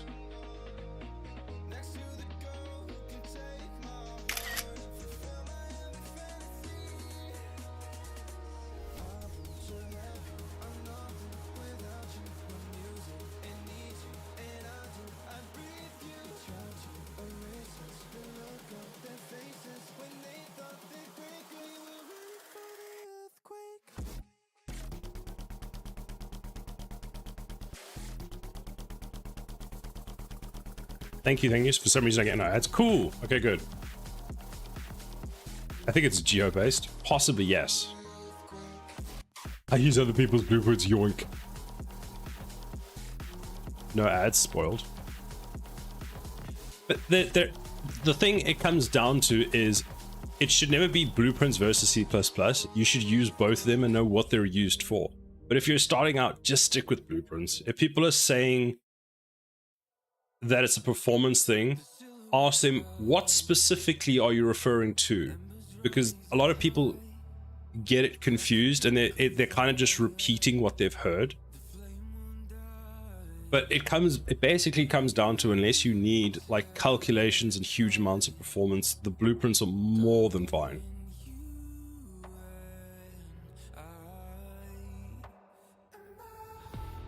I think there's a... Let me see if I can actually find you an article on it.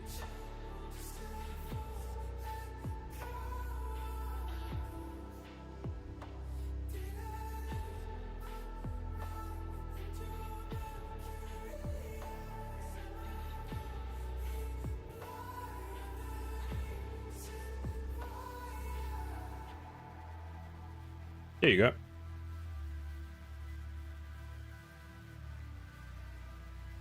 Blueprints slower than C++? I'll put this out for you.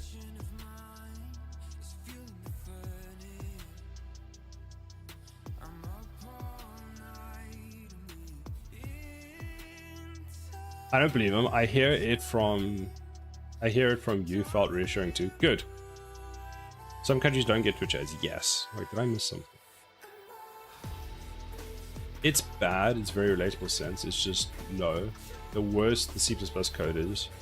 That's the other thing, is you can have really bad C++ code. Blueprints run in a virtual machine, as there's no set overhead for blueprints. Edit, so calling C++ 0.8 microseconds in editor, 0.7 thing.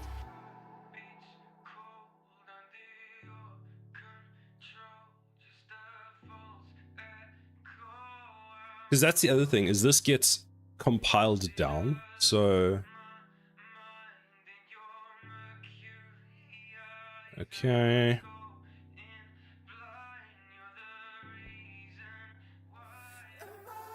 is to dive the point that blueprint overhead isn't really a multiplier, like blueprints are 10 times slow.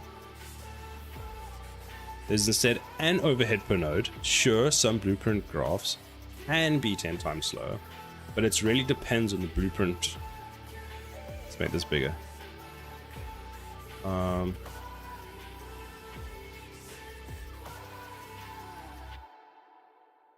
So yes, they are slower. Doesn't mean you shouldn't use them. They're super versatile and fast to iterate. They enable non-coders. But like he said here, and he showed in the example, it depends on which blueprint node.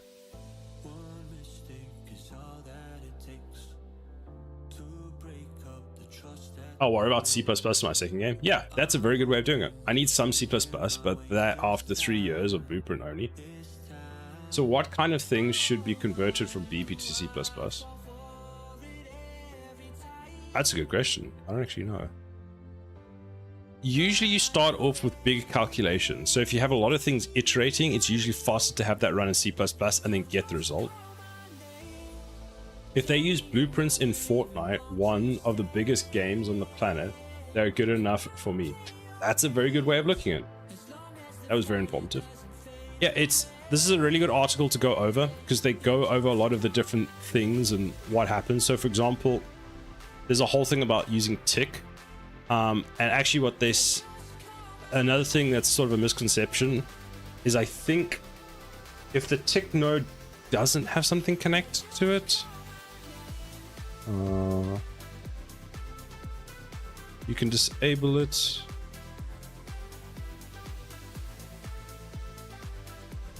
And that shows you just having, oh yeah, there you go. Man, that was on a Threadripper.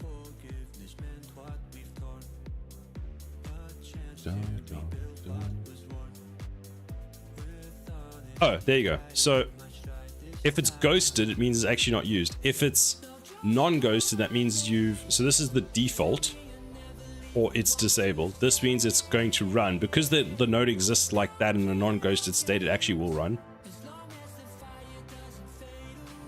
This is a very good article. I'll put it in again for anyone that wants to have a look.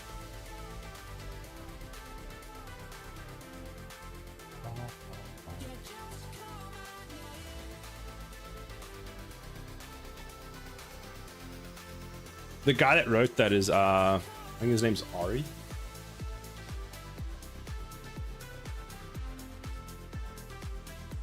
If you want to ship to mobile, probably BP is better because it converts to Xcode, right? Xcode? So that's if you're doing, so Xcode is just a code editor that's used on Macs as far as I know. Depending on the platform you want, Unreal will compile it to that selected platform. So for example, I could build this for iOS, Android, Linux, Mac, tvOS apparently.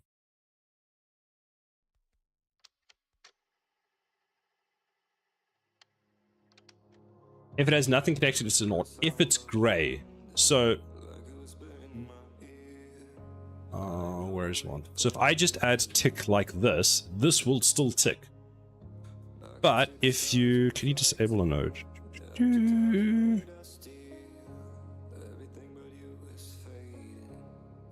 Where do I have tick disabled? Tower. One of my tower classes probably has. Here you go. Here it is disabled because it's grayed. So that means that tick is grayed out, so it's not used. But if I now drag off of this and go that, it's now enabled. And if I delete that, it's still enabled. So now I have to actually delete tick.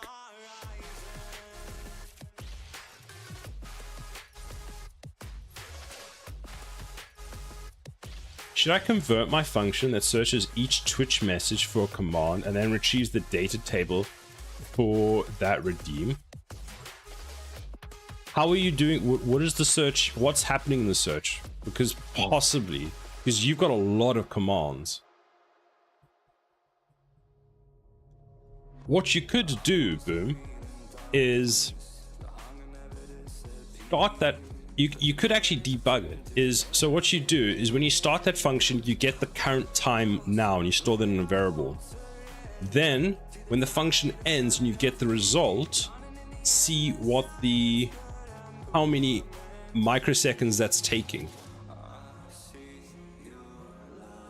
Like that's where I would start with, because it might be that it's actually happening so quickly there's no point in optimizing, because if it's only taking like 3 microseconds, there's no point. What node?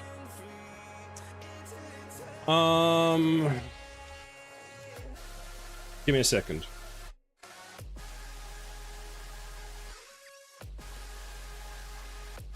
What game seconds were?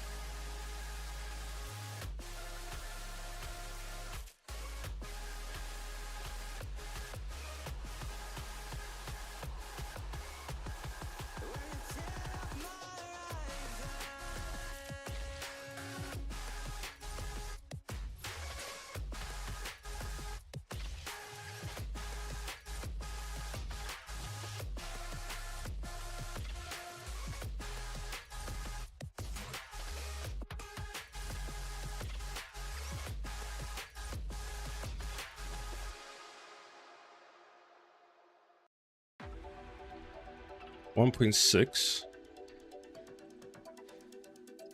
Give me a sec.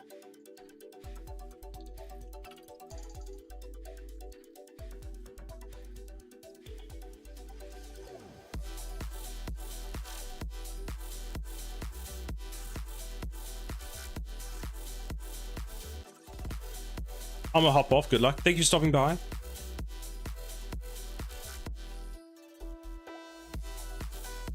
Ah, that's what you want. Get real time seconds. So let me make this cleaner. X. Let's go. I'm gonna do it over here. So boom, what you would do is custom event, some function. You would have some function that you're gonna call. Before the function gets called, you would say get real seconds. So you could go set. So you could promote that to a variable. Seconds start. Then you would let's go this is a function, just ignore it. Run that function that you want to check, and then what you would do is you would go AAA, for example, and you would go get start seconds, get real seconds, subtract the two together, print that, and see how long this function takes to print. So for example, how long does... Where is a good place for me to test this? Let's see how long this takes to finish. So X, then that. So this is the load level. So play, P, main menu, start, load game. It said 0. Did it seriously take 0? It might need to be smaller.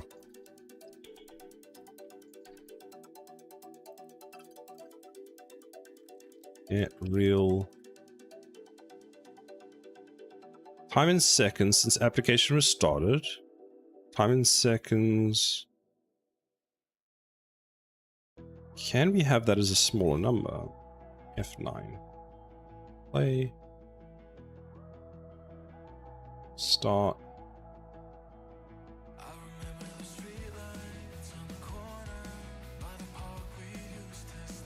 I assume they would just print dumb shit in the corner the whole time, killing performance for lulz. I must feel the Brazil.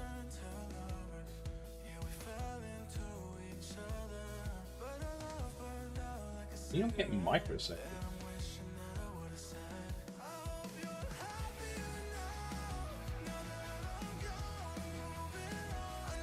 The other way to do it is to use Unreal Insights when that function is called, and then look at the full execution time for that function. I get 0.0, so it's less than a second.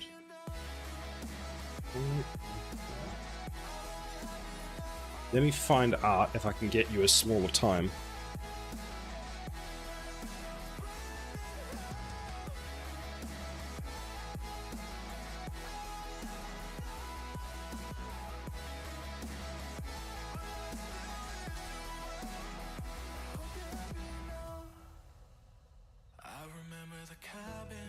I think I can pin a function to insights. Yes, that would give you the best way to do it.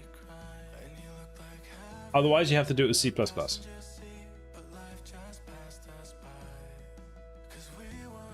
I use...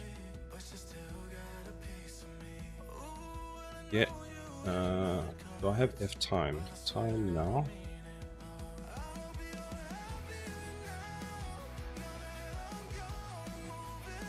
Everything in UE's blueprints is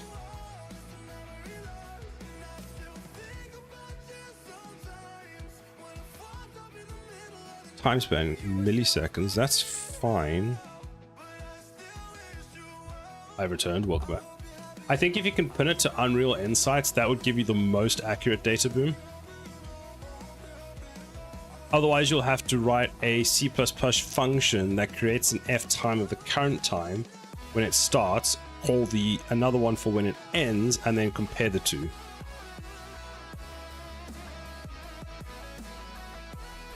Otherwise, you have to do it in C++, so it's a one-way street. Unreal Insights will probably be the easiest way of doing it off the bat. How do you pin a function to Unreal Insights?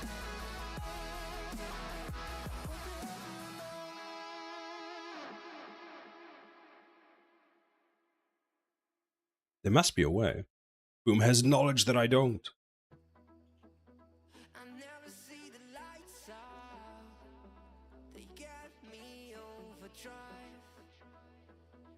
What was I doing? F9.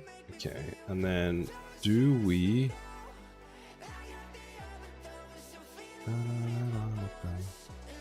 Does this get cold? Say...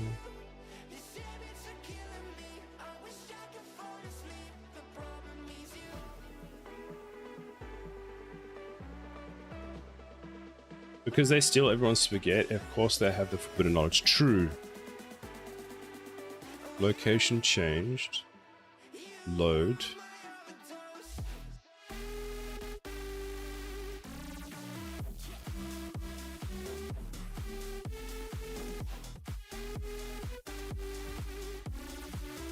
Duh. Of course, silly me.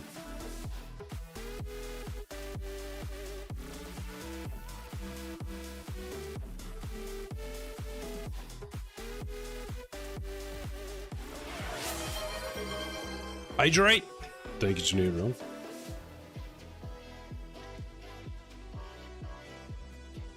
I'm sitting like a shrimp.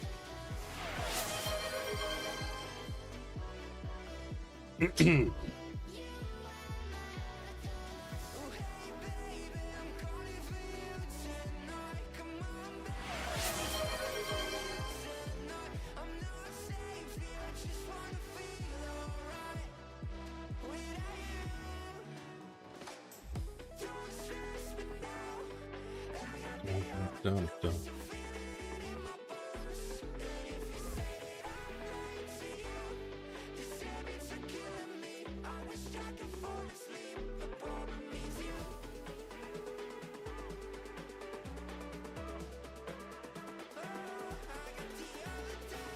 Did you bring Bubbles her weekly coffee to appraise the moderator?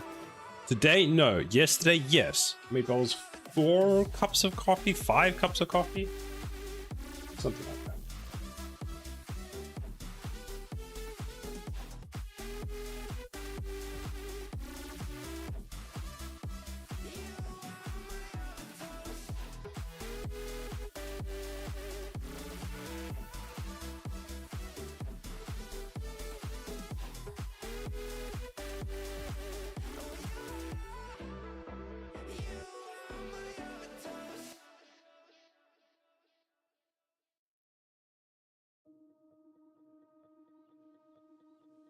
It's sunset on Friday, I'm stuck on the highway, it's been a while.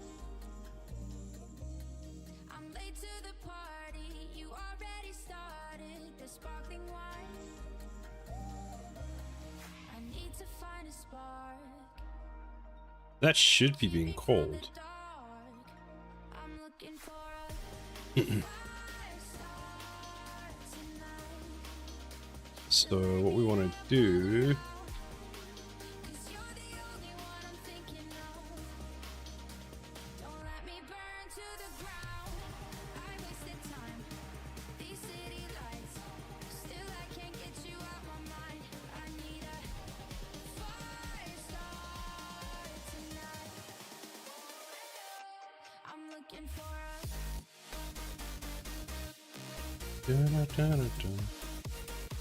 speaking of boom hidden knowledge, one time Jedden was doing the cloth physics on stable outfit, and Boom popped in and told him, do this and that and beware of this, and Jedden was like, I would have never have thought of doing those things. Yeah, Boom is a smart little goblin. I'm looking for a I see that happen a lot. Boom just comes in like, yeah, have knowledge. I'm on the way. Zoomies. Very specialized, yes. What can I say? Meow. Did it work, Boom? Did you get Unreal Insights to work? To keep This with a Streamlabs plugin for OBS works 10 times better. Managed to set a lot of stuff. Nice.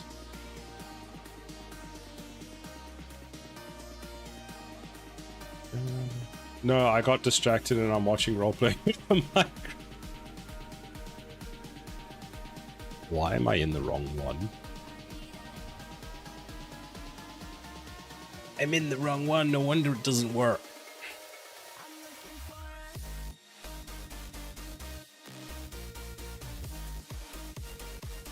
Cider, why is my interface not working? I'm in the wrong one.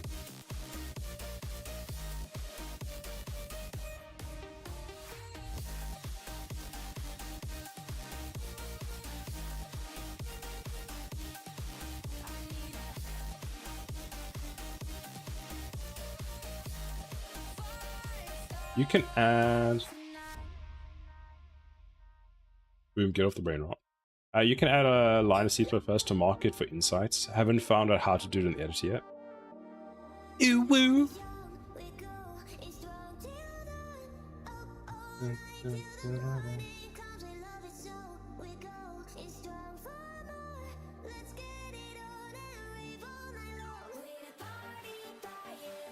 I've got...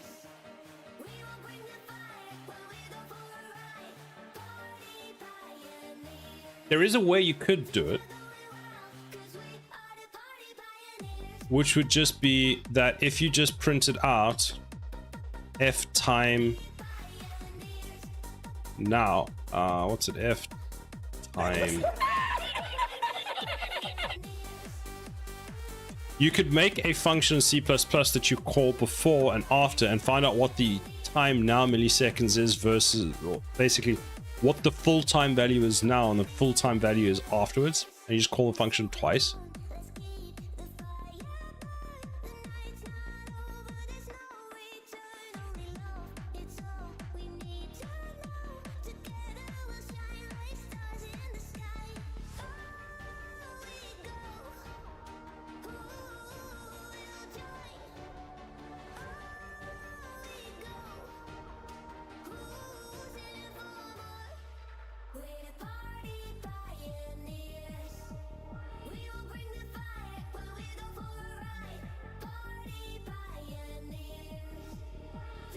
That's smart. Then you can put it at the beginning and end anywhere you want. Yeah.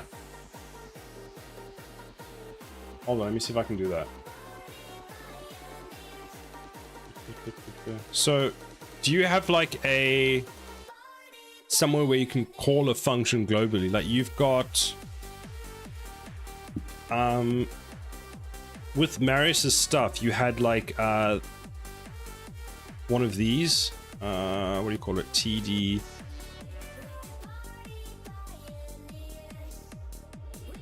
game system. Yeah, what do I have? I have TD sub. Do you have like a subsystem somewhere that you can call? Like this one. So for example, I have this one and then I can call any function that's on there. So if I go, so what about this? Let's see if this will work. I'll make one and then I'll, so let's try this. Blueprint callable. Oh, I actually had one there. So global helper function, that's the category, it doesn't matter. So then what are we going to call this? Marius mentioned. Let's go log current time is the function name, and it'll be a void function like that. Why are you upset, Unreal? Then we create this in here, and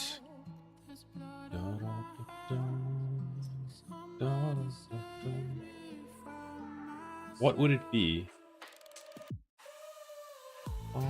Oh, hold on, give me a second. F date time. Current time equals now. Yes. Then what do we want? We want, I don't know what degree you want it in. So let's say days, hours, week, min. What do we have? Let's ask that. Milliseconds. There we go. That.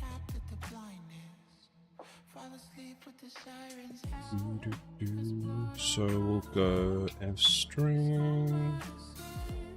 Current string. No, we don't want that. No. We want current time dot toString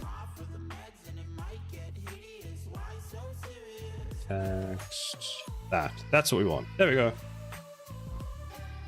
Wait, no, that seems wrong. Let me ask ChatGPT.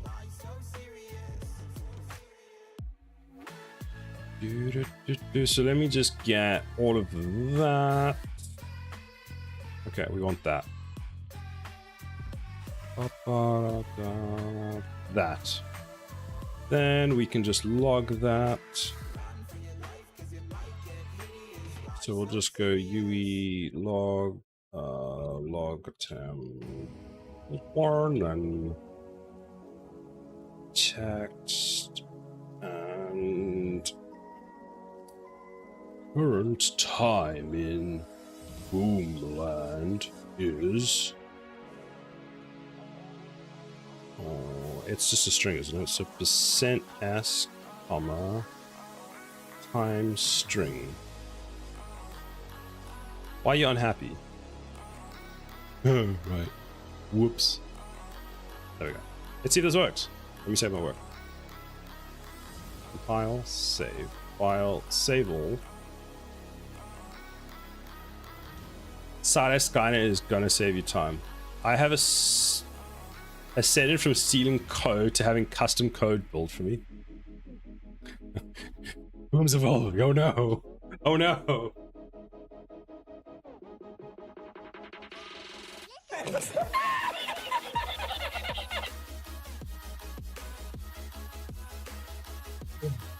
This might not be enough, by the way, because milliseconds might not be, depending on the function, it might still be too slow.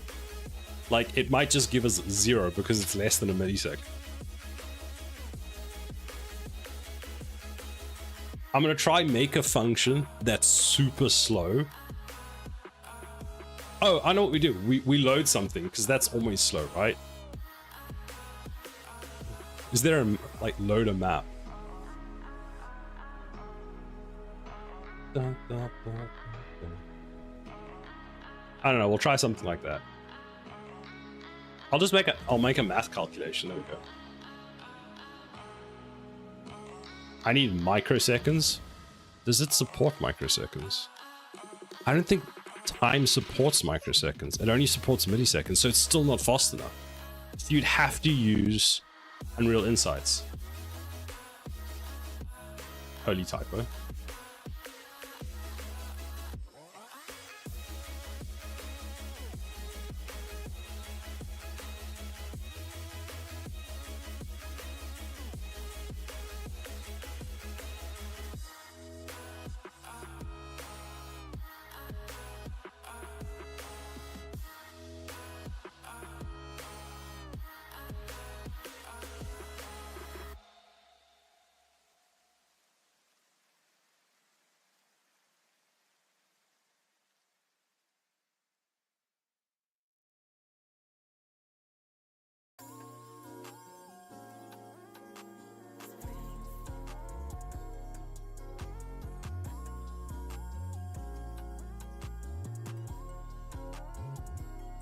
Where's my event graph? Oh, there it is.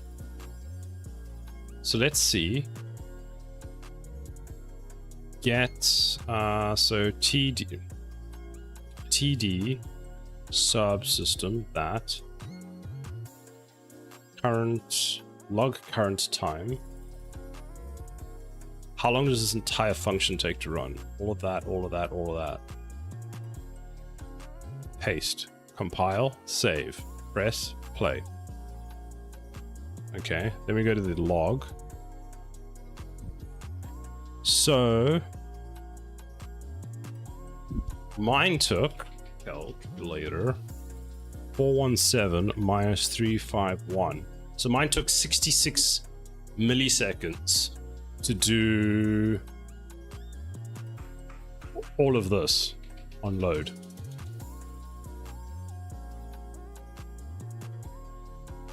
So that's set up all the bindings for my subsystems, cast to the game instance, which is expensive, trace bookmark node. Trace, there we go. Trace bookmark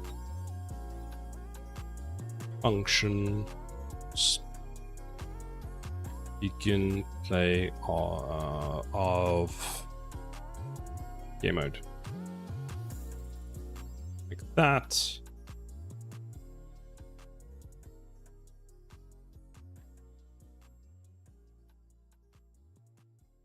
I'm not sure if I'm supposed to put another one in, so we'll just go end. I learned something new today. Boom's teaching me. Now, how do you run insights? It's a button down here. Start tracing.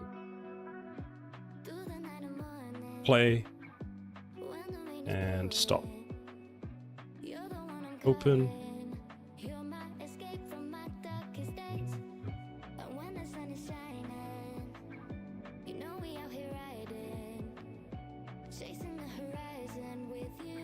It's been so long since I've used this, which is actually really bad.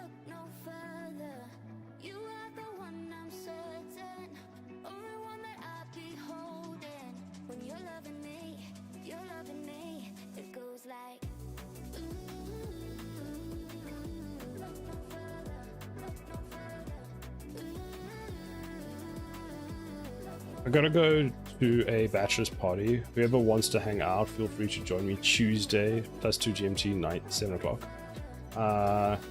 Authentic Porsche, nice. Have a great day and take care. See you next time. Bye, good luck. See you soon. Silo, why do you need 5.6? Are there features you're chasing that would benefit your game? There was something in 5.6 that I thought could be quite useful. At the moment, I'm gonna probably just hold off for a while.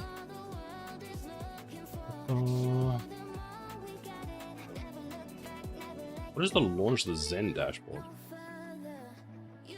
Save the current snapshot. Trace. Done.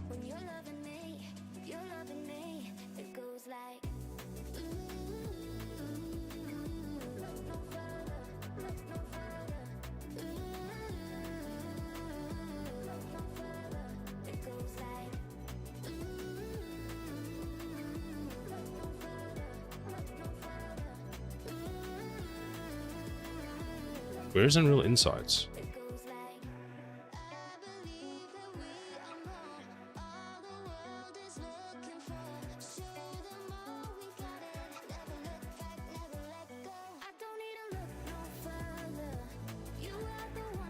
Are you updating because you're eager for the ZY flip? Nope.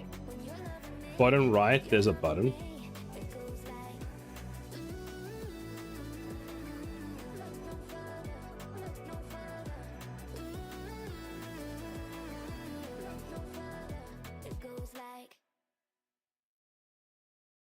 Oh, there we go.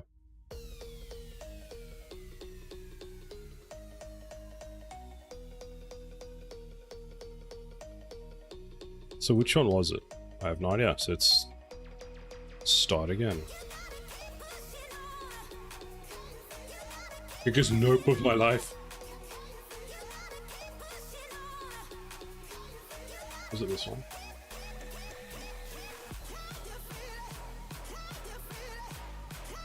No, it wasn't that one. Must have been this one. There we go. So that was my one. Now... I have a bookmark. Garbage. Oh, that's a garbage collector.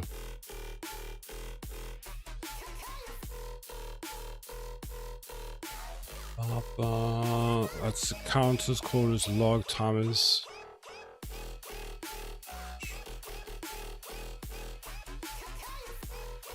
It's a trace bookmark.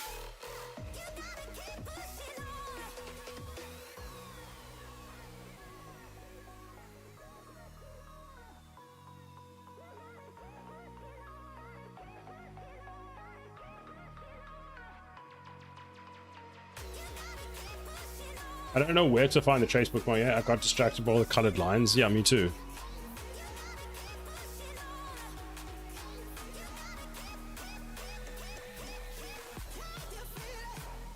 What did I call mine? Begin play.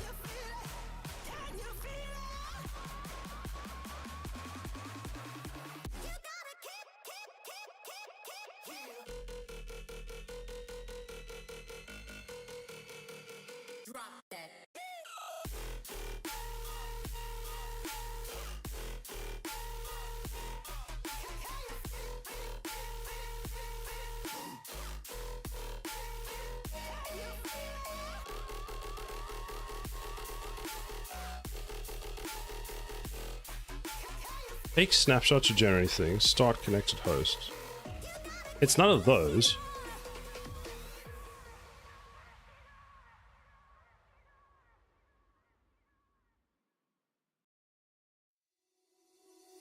That's engine start. That's frame time. That's wait.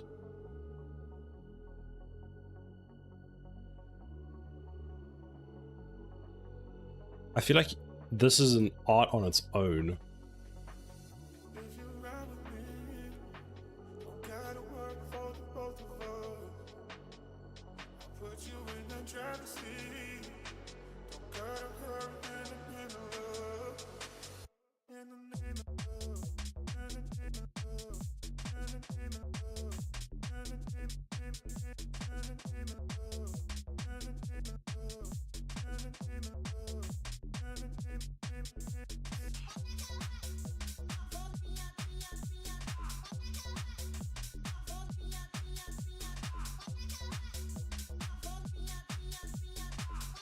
Opening a trace launches a new inside thing.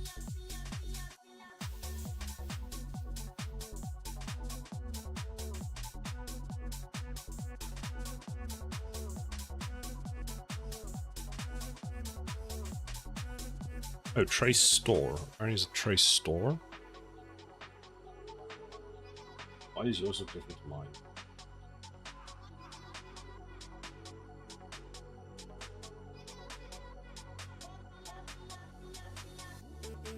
Oh, that's the trace store. That's not what I want.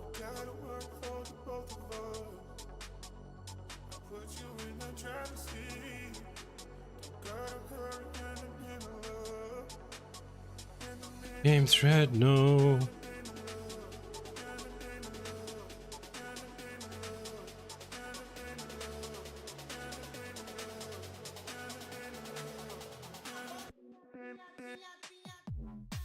My result was 100 nanoseconds. So 0.0 was accurate. Fair enough.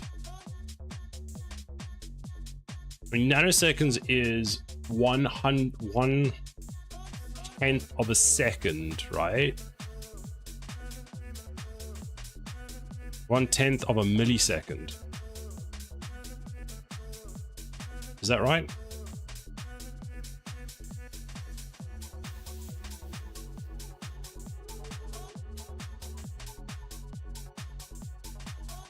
I'm gonna slow down people's projects.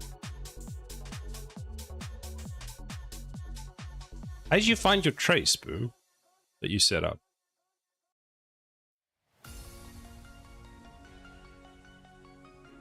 Nanoseconds is 1/1000th of a second. So you did what, 1/1000th of a second is how long it took. I think it's fine. I think it's fast enough. You could do it in C++ and actually see how much of a difference it makes.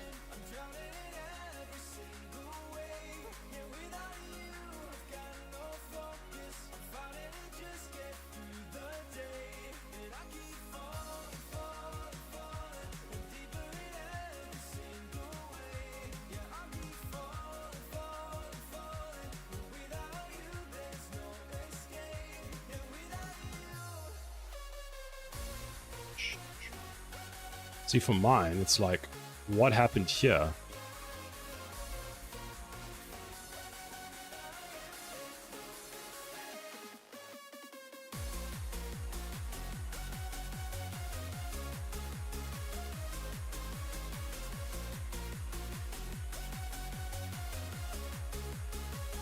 I don't think that's the right number.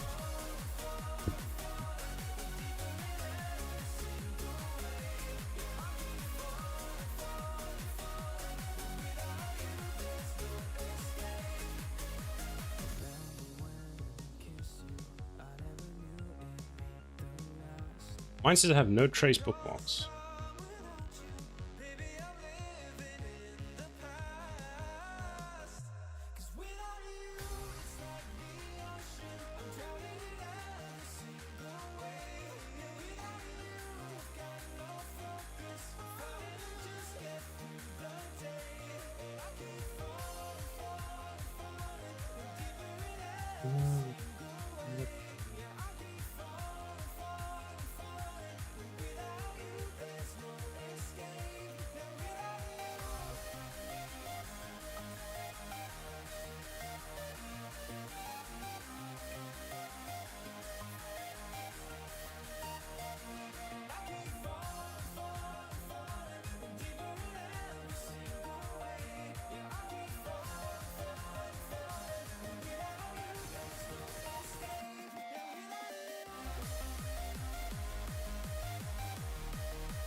There's 83 things in the log. Play an editor.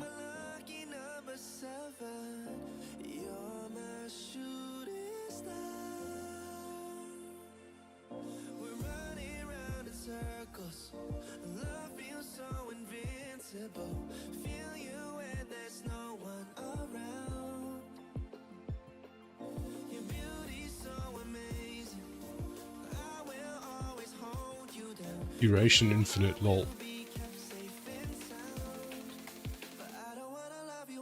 Oh, there it is.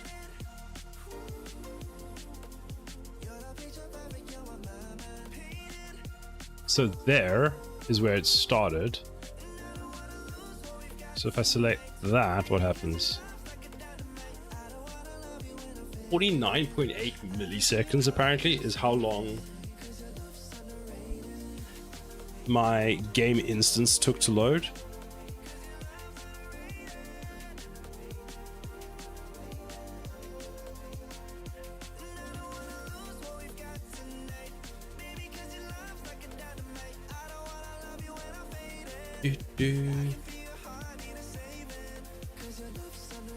That seems hard.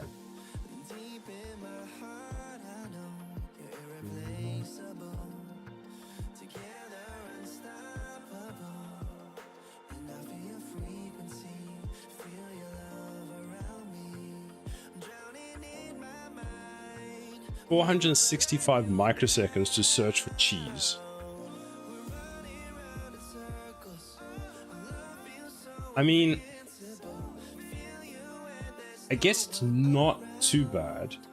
It's not really affecting your frame time that much, because if it's anything close to a millisecond, wait, is how much is a millisecond? Microsecond or millisecond? Hold on.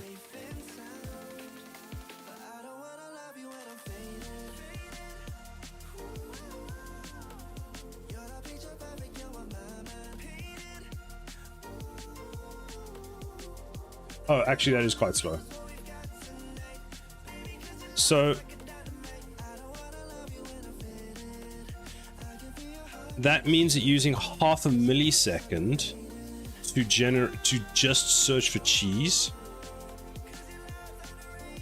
which means that if you are wanting to target 60 FPS, you are using 0.465 divided by 16.6666 times 100. 2.8% of your entire frame buffer, your entire frame draw, just to get that search done.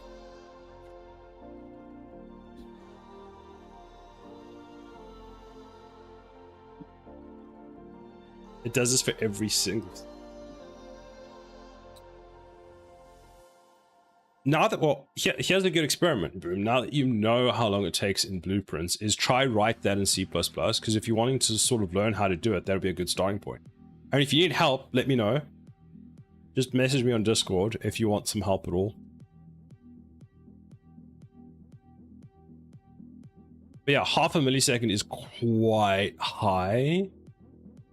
I mean, it's not a production-based game, so it's not as much of a problem, but yeah. You'd probably find that it would go down if it was a package build, but that's not really going to help you.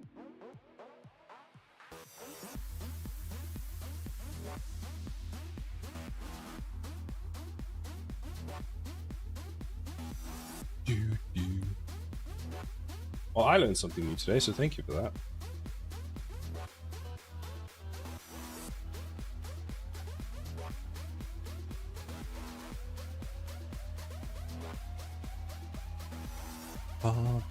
I'm gonna leave this here because this is cool. My begin play takes a long time.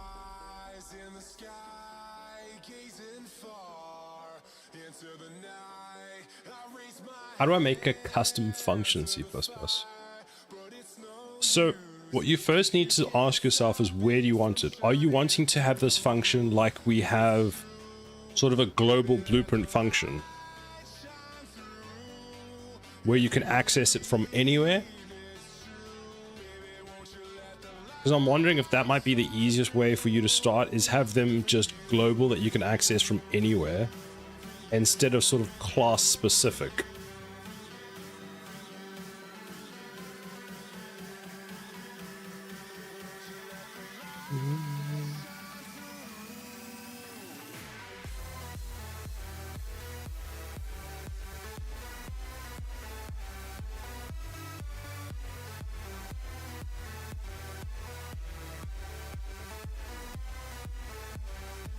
I want it in a specific blueprint.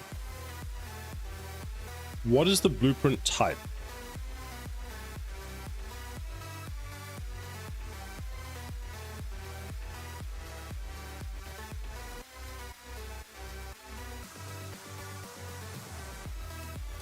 So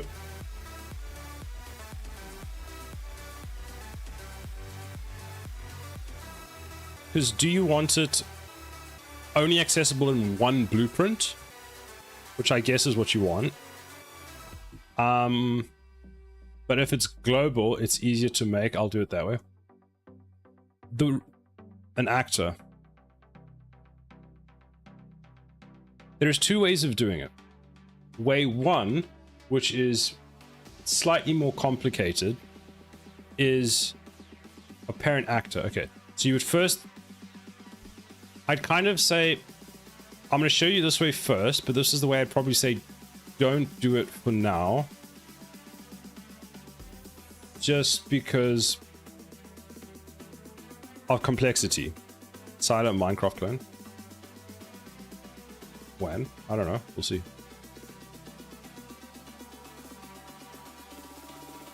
So you could start off, and if is it just going to be one function in C++, boom, or is it going to be multiple?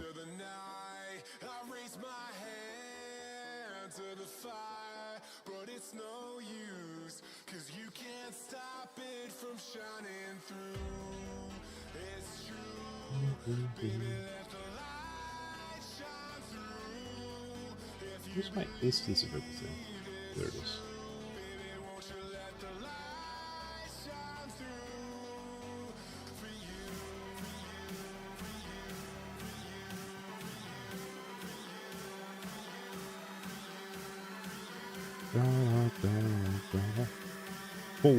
For now, just one. I'm going to show you the other one.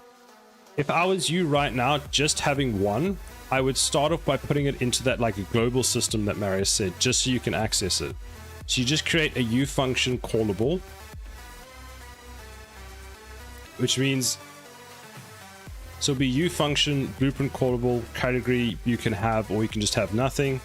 You give the function a name, and you would have the logic inside there. Then inside blueprints, you would have to first call whatever your class is, subsystem, and then you would call the same, so log current time, like that.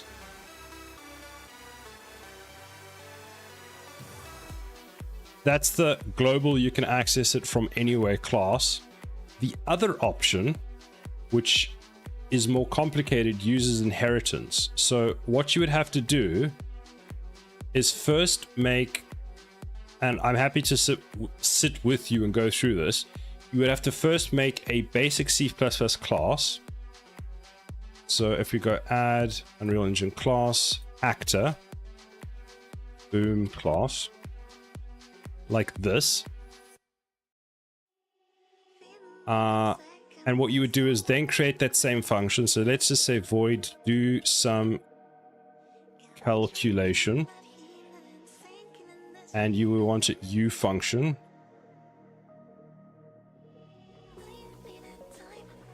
Blueprint. That's not how you spell function. Blueprint callable. No.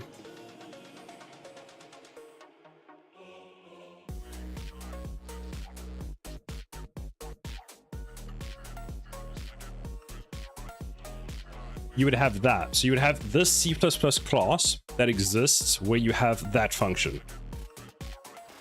You would then be able to, in the C++ side, so you got the header and the C++, so this is the header file, this is your C++ file. You would do your calculation and return whatever you want. You can return the data table, you can return a value, you could return anything you want. So you do that. Then what you would have to do is in Unreal Engine, you would have to reparent. So in TD game mode, if you go to class settings, you can change the parent class. So you'd be able to change it to, for example, you can't see it here because I need to recompile, but you would have boom. Oh lol, you can see I've made code for you before. You would have this class accessible, and what that would allow you to do is any of the C++ code that you have inside here would be accessible to only children of that class, which this would be. Does that make sense?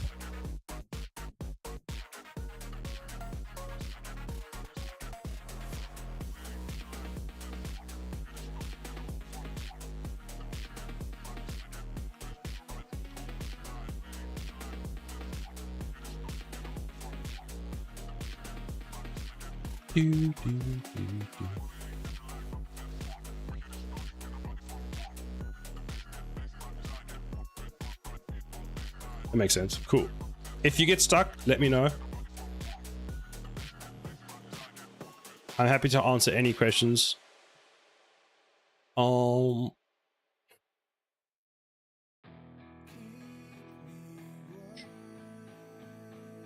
What are you using to edit your C++ code in? I'm ready to vibe code. Nice.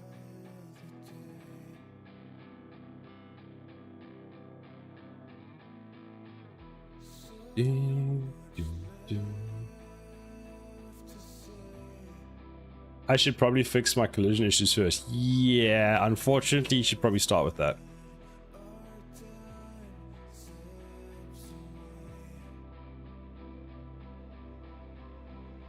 Thank you. You're very welcome.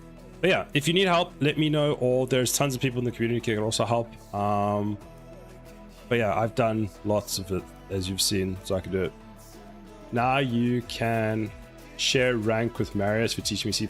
Yeah, hopefully I don't brick your project like Marius does, because I will age about 50 years. I'm pretty sure that's why Marius is on holiday. He's still recovering from that.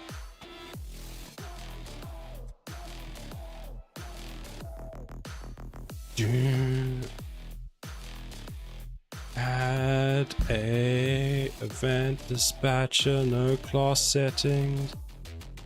Add a interface. BP interface switcher.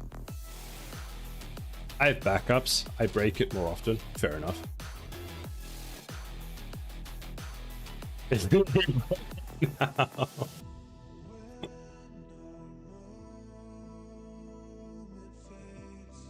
Interface implement event. Yeah, boy. Yeah, boy. I spent like 3 hours trying to get something to work. Main menu, start. Load. Resume. It works. Decided broke it. How dare you accuse me, Anna Moraine? How dare! Now we can see if this works. So I forgot how this works. Okay, so this is what we do. First, we go to our save game. You can see we have save game over there. And I believe it's this one. So we delete that save game. Now focus. It's going to be okay. Just because we deleted it, it's not too bad. Now, we remove that. We go here. And then we tell that build. Nope, not that one. We just tell it build. Build the widget again. So now, every time we switch to this, if something has changed on the previous one, it will now rebuild it. So in theory, what we should see is I click play, main menu, start, load, nothing. Fantastic. Back, save. Now we've created a save file, I hope. Ta-da! It exists. Now if we click load, it doesn't work. Why doesn't it work?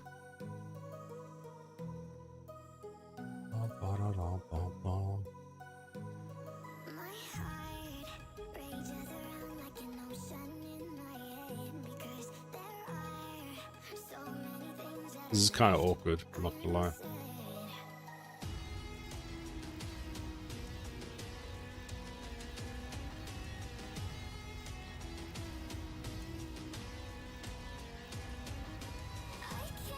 It is correct though.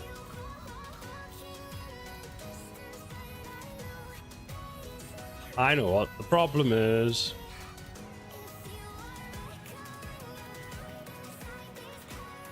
There it is. There's the save file. I forgot to clear the children. There it is again. Third time's a charm now. Okay, cool. It works. But what I forgot to do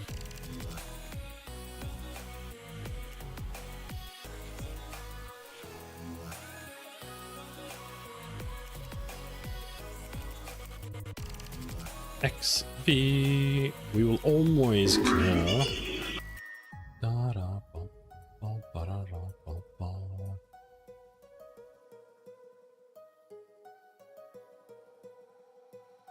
File save. I need to remove boom class.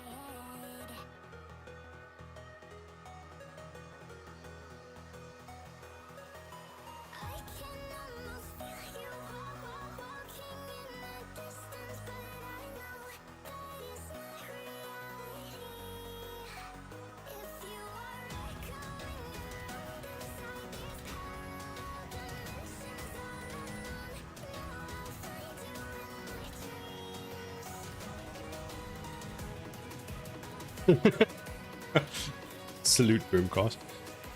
Oh, Boom, since you're here. Hold on. Here, you know, I discovered this night now. Boom. I have another one that exists over here. I was gonna put all my hacks in there to beat your game.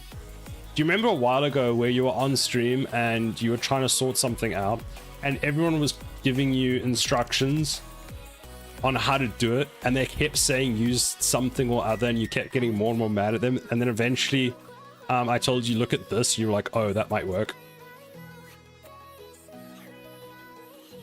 And I was like, oh my god, I helped. Boom, look at me. I still apparently have this in my project and I never deleted it. How long has this been in here? Use a switch. Yes, you remember that. Everyone's like, use a switch. And you're like, no, a switch won't work. Stop saying. The next person that says use the switch is getting banned. Hyperon's live. Hello. Why is my shout out button not working?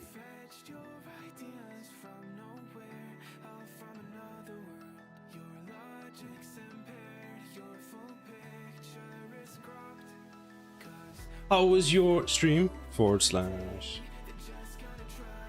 Yeah. It was a simple solution. I just kept getting bombarded with switch statements because no people didn't understand what you were trying to do properly, and they were just like default use a switch. I was like, no.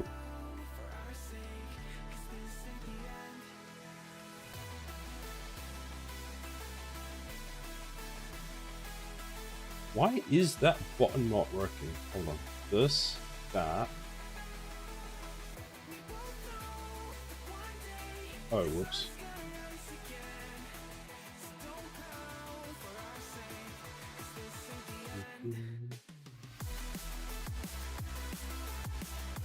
So that communicates with Streamalab. Hyperon, live! How are you doing? How was your stream?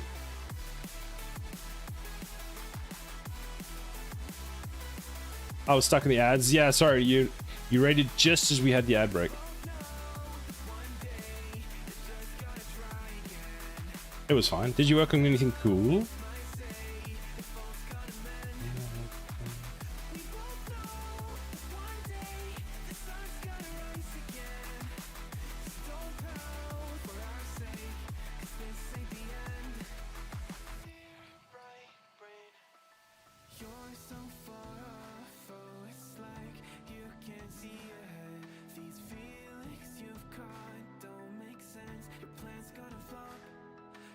Painted stuff is substance. Nice.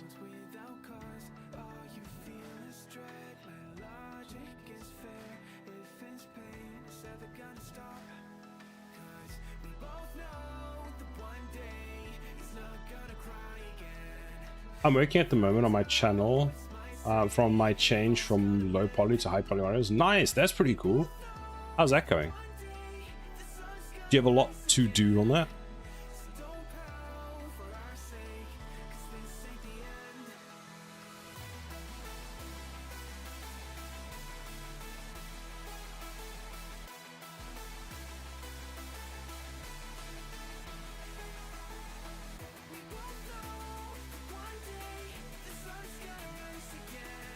I learned so much over Blender, UVs, and Substance.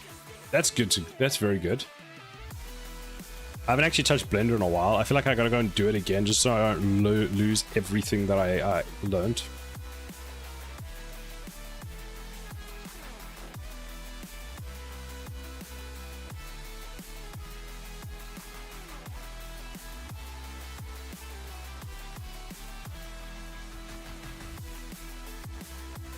Textile density and things I never heard of before. Yes. Good old textile density. Hydrate. Thank you very much for the hydrate.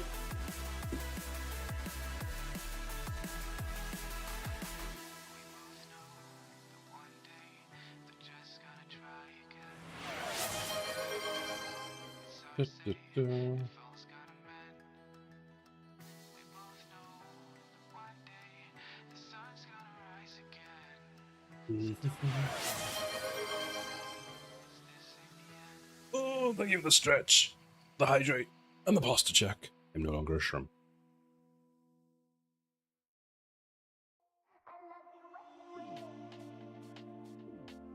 Yeah.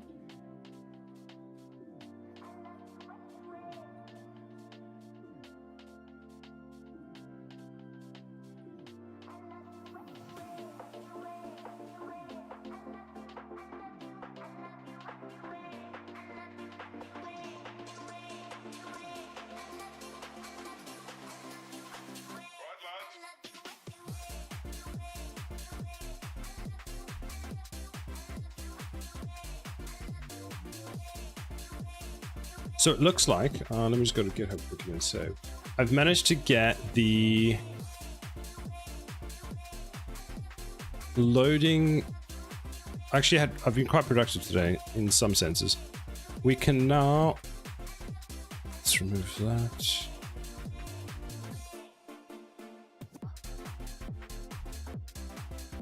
So we can now click load game and it actually reads the correct slot name. I need to change that to an actually readable name. Then slot name, fine. Knows all of them. I need to change it so you can actually select one. So I need to do that next.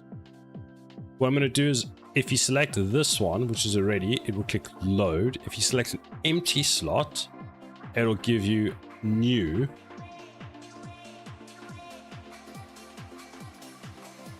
And then what should you do? I mean, you would click that. Oh, and then also need to click make the remove button do something.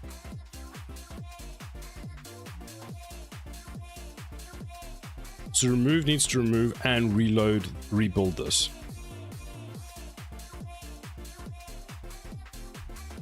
Oh, you dropped some screens in the Discord. Let me look.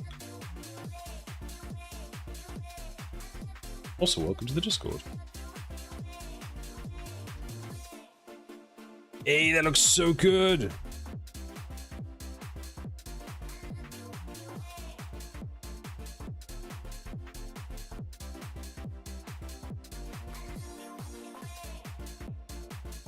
Oh, I love that. That is so nice. When is your game coming out?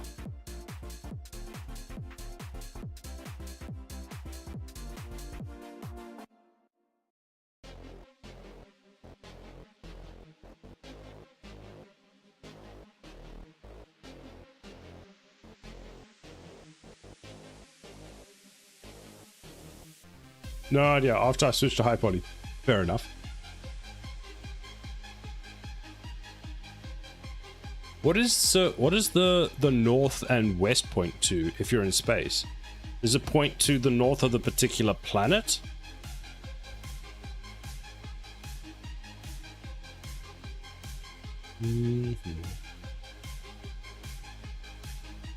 This is so good.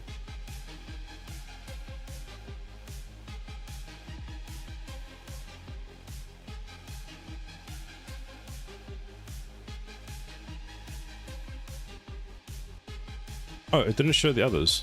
There's more. Normally it was deactivated. Ah, okay. So is this the new high poly model? It's so good. This has come a long way.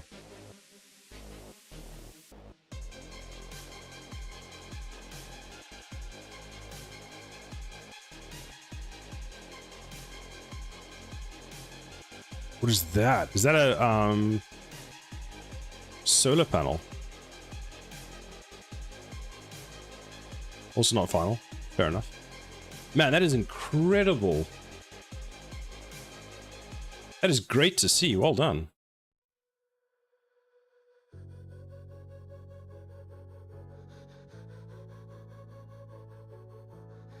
Let's go and use the...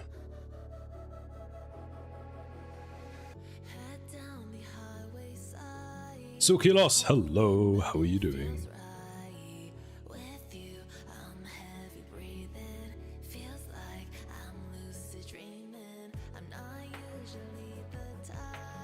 I'm doing good. It's a solar panel. We worked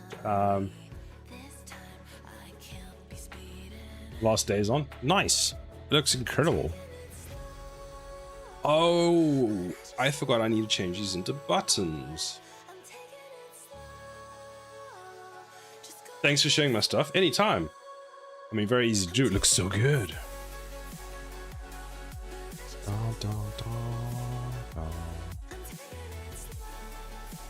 Might remove this and have it where you selected it. I might have to do that. Okay, how do I make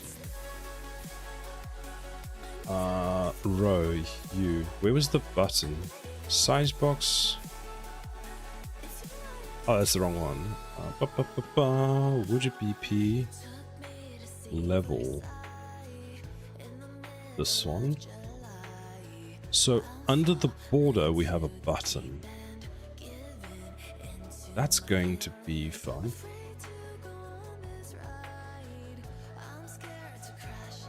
Wife is yelling, I have to start the barbecue. See you later. Bye! See you later. Enjoy your barbecue. I need to get going soon as well. Let's just see if I can fix this quickly.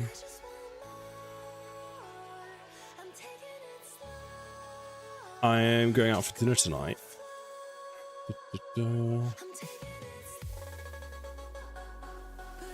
You're leaving? Yes! And there's no stream tomorrow because I am traveling to Sweden.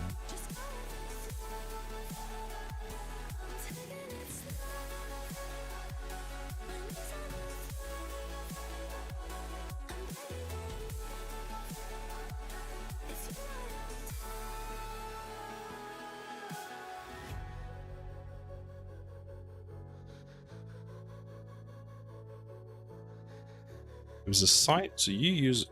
you work a bit differently. So button, so border button size box. So I wonder if I can wrap with a button. What does that do?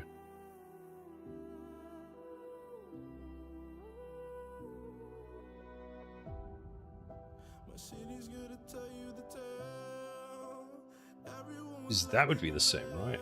There's a border on that one as well. And if I wrap you with a border,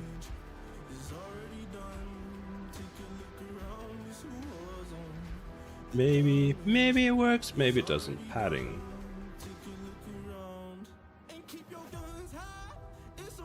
So then for this one, what did we set it as? We just set padding is 10.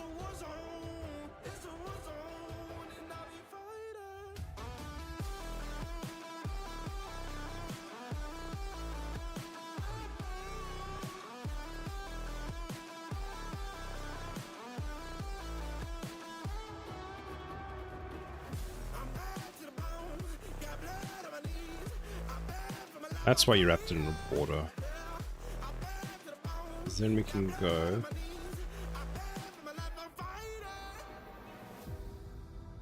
Zero, zero, zero. Fine. Border. Tint.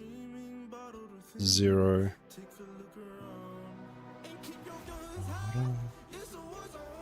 What does this have? 4 and so that should be 0. 0, 0, 0. I might have to fix this sizing.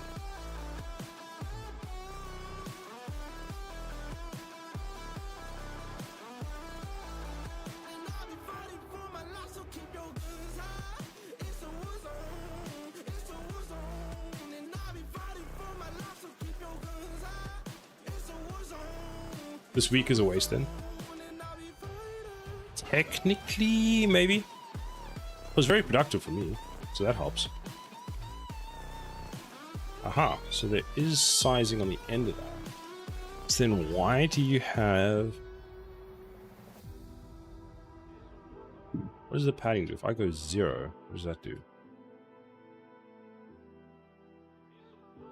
Aha. 0, 0. That's not the size that it should be.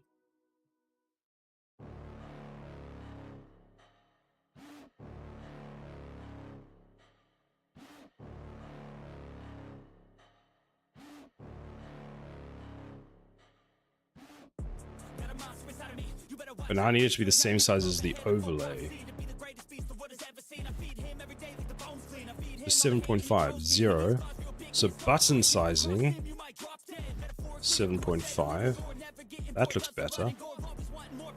Compile and save.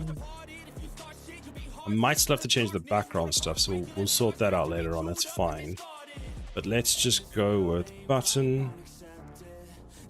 Then go to the bottom, on clicked. Event dispatcher. Button clicked. Compile, save. We're going to have an index like we did with this one. So on click, return an index, and then on construction, we'll have to have an index. So how are we going to do that? So you, not you, you. Index. Index. Oh, integer. Or just don't put anything and you actually be able to find it. There we go. Index. So you're going to be about, you are going to not save game, copy signature, no, compile.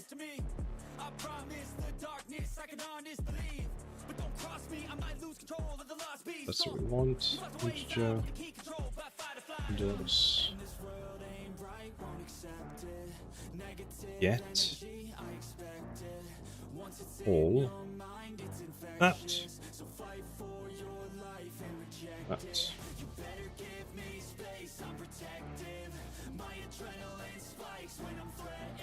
I'll save.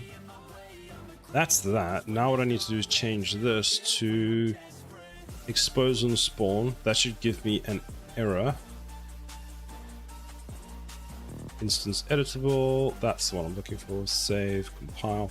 Right. So now, if I go back to this, I've somewhat broken these. Not quite sure why.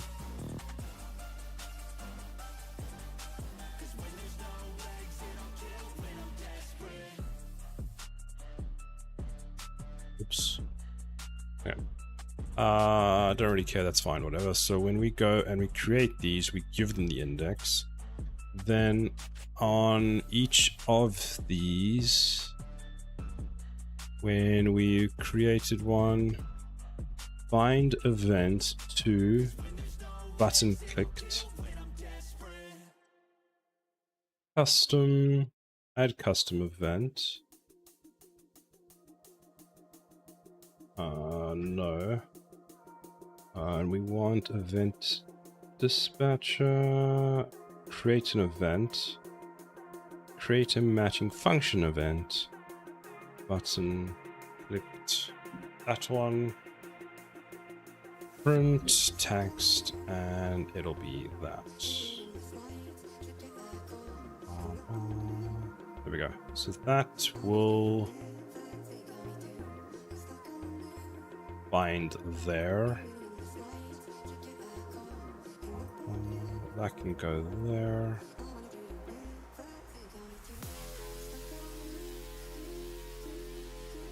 Right. We have made it work. That should now actually work. Let's see. Compile, save, play. Play, P, main menu, start, load.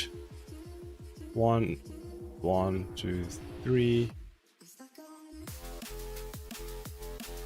It is working. Fantastic. English, English, English, English, English, English, English, English, English, English, English, English, English, English, English, empty slot. Yes, makes sense, empty slot.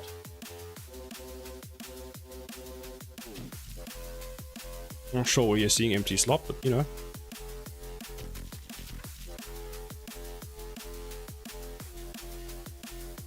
Okay, let me save my work because I got the button functionality working. Yeah, links between, say, load and level select working. Compile. Right, save. It works. Wait, unsave something. Save all.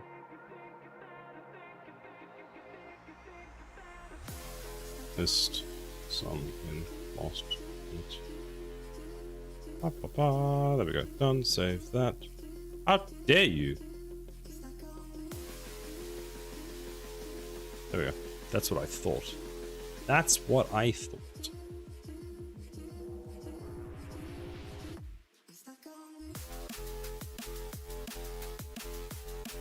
Who shall we raid today?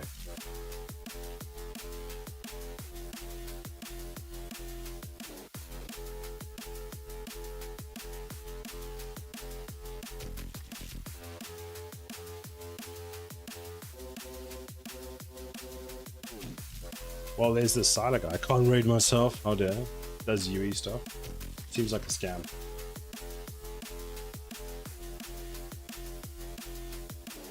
Get scammed.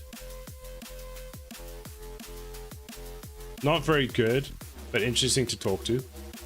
I'll take it. I'll take it. Thank you.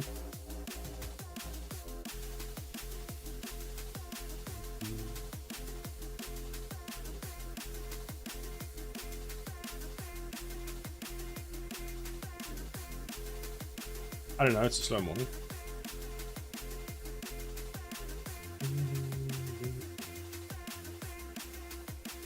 How many people I know that are already streaming? What about nerds? Would you like to go to nerds? Would you like to go to Mydrong?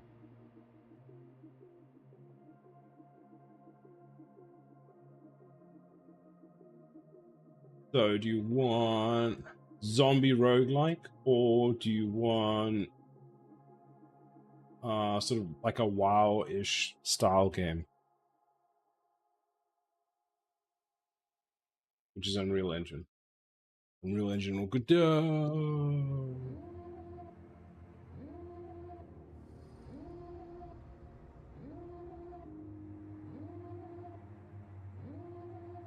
Who's that?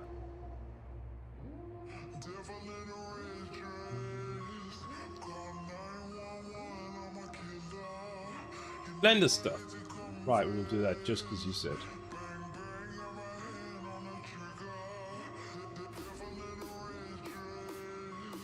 In light mode? You, why light mode? How dare.